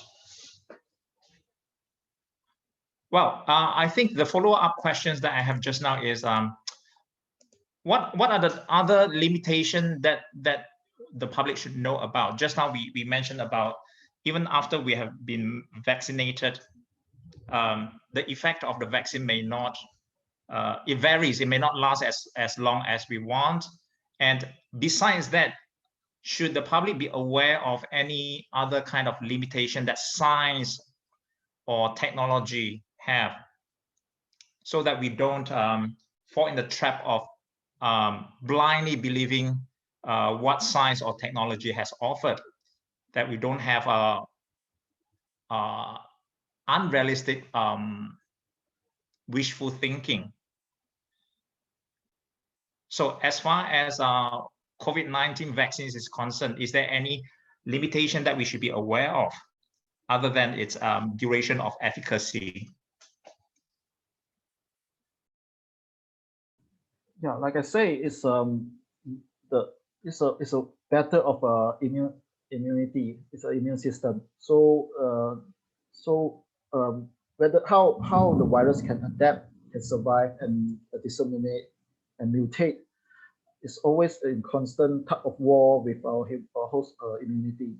So that's why we have to keep on observing the situation. Unless we can keep the infection totally out, like SARS, I think at this stage it's difficult to do so to our COVID-19, SARS-CoV-2. So we have to think about how vaccination, I think, is one key public health measure to keep the infection low, so that we can, it's in a very manageable and traceable, trackable situation. Then we can only think about eliminating. So eliminating is in the long-term goal, but we have to find out how to root out the reservoir. So I guess currently a vaccine is still effective, and we should make use of the golden windows period to keep the infection down worldwide. We shouldn't leave African countries and other developing countries in scarcity, because when they are not protected by vaccine, then they can propagate the virus more and become the reservoir, and we can come back to haunt us, because we also have some population are not protected by vaccine. So we don't want that to happen. So that's why the limitation. Also, don't believe in vaccine like a god, silver bullet will protect you. Everything I told you about the 3 layers of levels of protection. If you are very lucky, you on the first level, even you don't get asymptomatic infection. But some people probably are not that lucky; they can still pass on the infection. So don't think vaccine is like a silver bullet to one extreme, and don't distrust a vaccine, because it shows that it is very effective at preventing severe disease. There's no doubt about that. So that's a science can tell you what they know and what they don't know. Right, there's one more question from John T. Why are the vaccines not approved by the health authorities, but rather given emergency use certification? What's the implication of that? Well, even for emergency use, as I told you in the US station, they actually also have to fulfill certain criteria, and the health the authority also keep on monitoring. Why? It's because it's emergency. They COVID-19 is a serious public health threat. They have to do it fast. That of course could compromise something because the risk, safety risk is unknown, but they decided to press ahead. But it doesn't mean that they don't do the tracking and then fulfilling the condition of approval, the conditions in those approval. Same thing for our approved vaccines. They are now given conditional approval. So there are a lot of data they have to submit, especially on other groups of individuals, whether they're suitable to get vaccinated or not, and whether to keep on monitoring about the safety concern if there's any serious adverse events. So they evaluate all these things.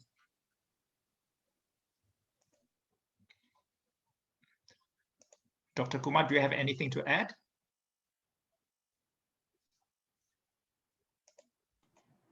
Now, I just want to echo what Dr. Lim Jihan said.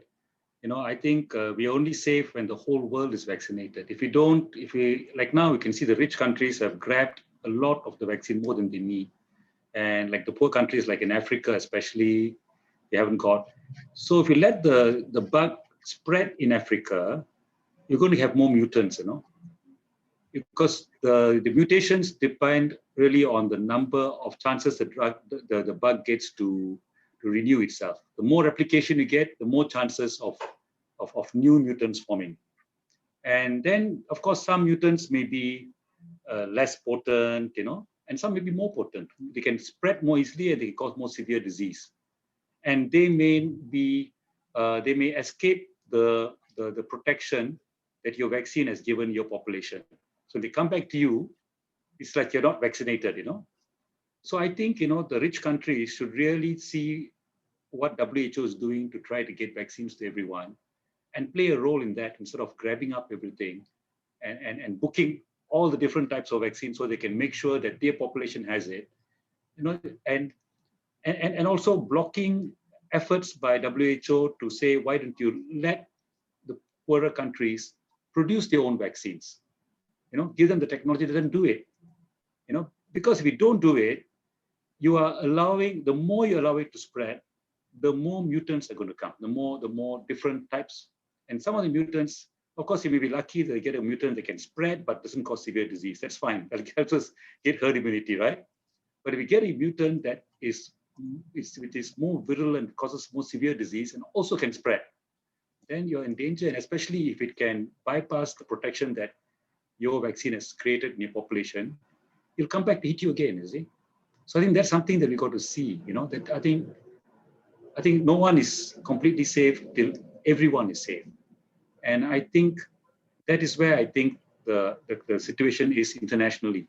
That there's going to be vaccine fairness to the poor countries especially. All right, I think we have probably one time for one more question, and there's a participant, Lo Fun Fong. If you would like to ask the question, you may unmute your mic. Okay. Yeah. There is this question that has been like floating around among friends of friends and netizens, and I thought if Chihan or Dr. Kumar are able to answer, that'd be good. You see, some of them are concerned that the mRNA can be encoded with a certain message, right? So they can also send other messages in the mRNA. So there's this worry in some of these people. And this can also be used in future and may pose a security issue. Can you, yeah, that's my question. Okay. Yeah. First thing first, the message in the mRNA is not like the SMS or WhatsApp message. Yeah. It's a code to code for proteins. If I don't know what if there's a conspiracy theory say that they want to have some kind of a coding for some other kind of proteins to cause problem. I don't understand why they want to do this. But if it's a vaccine, the authority will have to go through the whole sequence. You have to submit to the authority what you put in as an mRNA, so people can study. So with that check, I guess the kind of worry is because of a misunderstanding about this mRNA translate to protein, this part, the science part. So I don't think the vaccine makers want to put unnecessary things to ask the host body to produce, because that won't do them any good unless we can give them better immune response and to tackle the disease or recognize the virus. Otherwise, why should they do that? I don't know. Okay, Fun Fong, I think it's a good question. I think I'll agree totally with what Jihan just said, but I think I'll go one step further and question why is it that there are so many people, especially in the West, who are so don't trust the government, who are so, all this conspiracy theory and all these fears and suspicions. And I think it's linked to the fact that a lot of the governments in so-called democracies have been captured by the corporate class. The corporate sector is the one that finances the politicians, that gives the money to the political parties. So a lot of politicians actually say things that are nice to hear, but they come out with policies that are mostly beneficial to the richest people in society. And even in this whole COVID thing, I just saw recently, about 2 weeks ago, that the billionaires have increased their wealth by some 30% over the last year, whereas the poorest 20% of our population actually are gone down, So that kind of thing, where the system actually tends to help the richest and the most well-connected, so people don't trust politicians because of that, don't trust government. And I think that's why, people think, of course, you can't block people all the time. The people are suspicious of government. They feel that government is on the side of the corporates, on the side of the pharmaceuticals, which is partially true. But I think in this thing of the vaccine, I don't think there's this attempt to try and control the whole population by putting in nanoparticles and all that. I think that one, is, not really. But I think the distrust, is understandable. And I think it's important for the Malaysian authorities to be honest, because of that reason, not to go and say, don't worry, the vaccine is completely good. I mean, we got to say, as far as we can make out, we think it's okay, but there could be some side effects. And if there are side effects, we look after everyone.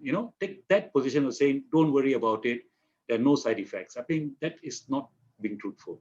I think we got to be truthful, even if the truth is a little bit uncomfortable, a little bit scary. I think we got to treat people as human beings, as adults, and be level with them. Thanks. All right, I would like to invite one last round of questions. If anyone has any questions to ask, you may raise your hand. We have gone 12 minutes past 4 o'clock. So please take the chance to do so. Otherwise, we'll conclude today's session.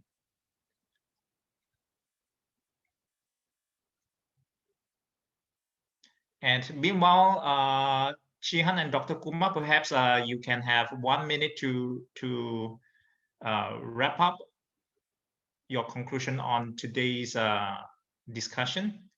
What would you like, if there's one very important take-home message that we all can get from today's discussion, what would you like us to take home? In the face of vaccination, I think generally the society have to show solidarity. I think there's a reason why the government arranged the program in such a way in stages and phases to treat the most vulnerable, the risky population first. So then other people have to just wait for the queue. So because you should let those with higher risk of infection or will get the more severe effect or damage from the disease to get vaccinated first. That's why I find it appalling for any private sector people to call for vaccination, charging people for vaccination as if they can procure vaccine.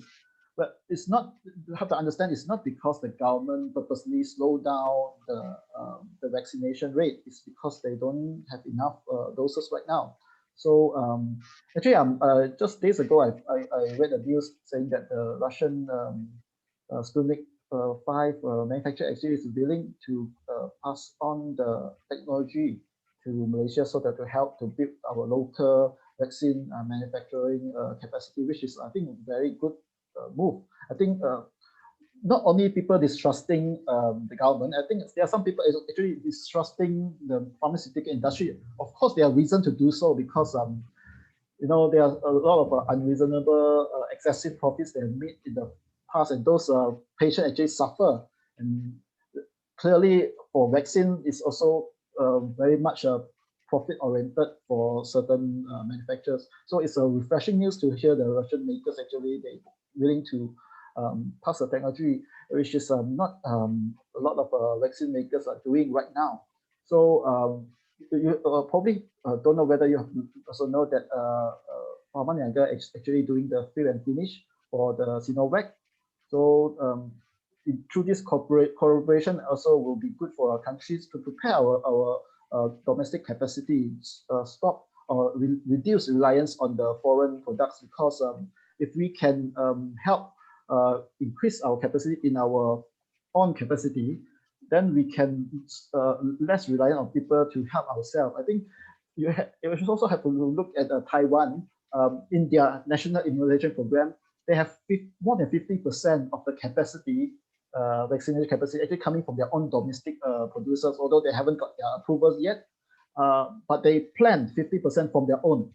So in any adverse event, even from the bully of China or something, they can get their own supply. So it's also good for our national security or sovereignty that we can help ourselves. So we should always give support to the government if they face up to this kind of bully, or for certain reason we couldn't get our vaccine supply in time. It's probably not, the blame shouldn't fall on the government. You should ask why people don't honor their agreement, or why all this agreement in secrecy.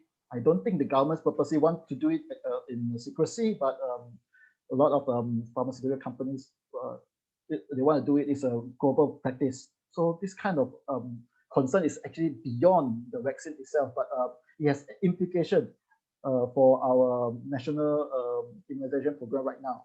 So I hope everyone will be patient and wait for your vaccine, and don't choose, because you won't know what is in store. Whatever you want probably is not there by the time, and if you want to skip and wait for another, you also can't get. No one can guarantee whether you can get this or that. So not even government can guarantee. So I just advise everyone just to get your jab, whatever comes to you, as long as approved by NPRF, will be mostly safe. I can't guarantee it will definitely be safe, but the government will take care of your health or your condition. Yeah. Thank you, Jihan. Dr. Kumar, 1 minute take-home message. Okay, thank you, Itfei. No, I think for this whole pandemic, what has underlined our approach in Malaysia is the question of solidarity, the government, gave cash handouts to everyone. The bottom 40-80%, gave cash handouts to businesses. So it's not because of the market, it's because that we needed to help each other to get through this thing.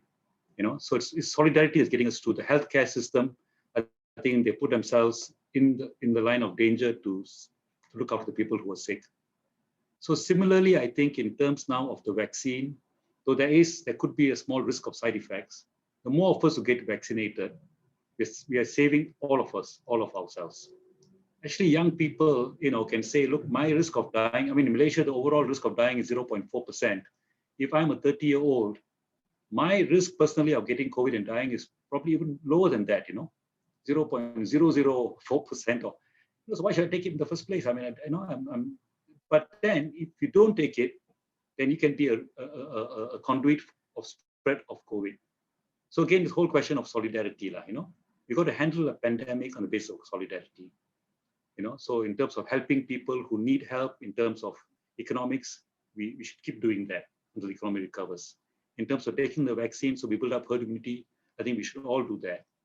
And if anyone gets adverse reactions, there should be no fault compensation thing in place. If anyone gets any stroke or heart attack in the first month after the vaccine, there must be a program to support them. Doesn't mean the vaccine cost it, but we just support them anyway, so that you're supported. So don't worry. Solidarity. I think that's the way to go through this illness. Can't be on the let those who have money buy the vaccine. That's not the way. The private hospitals went and hid when there were cases going around. They refused to admit cases with cough and respiratory symptoms. And now they want to make money out of the vaccines. Cannot lie.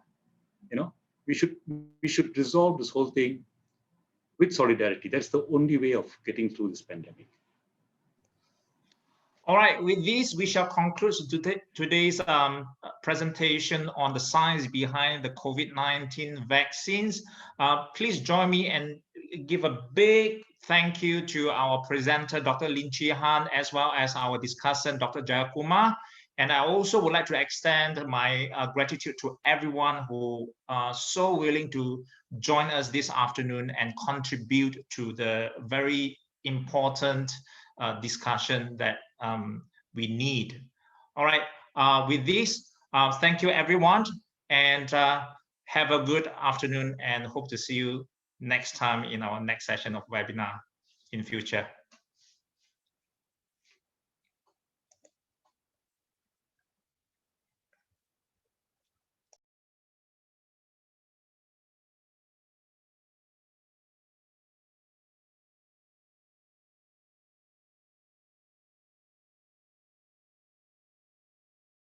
Bye. Thank you. Thank you for coming to listen.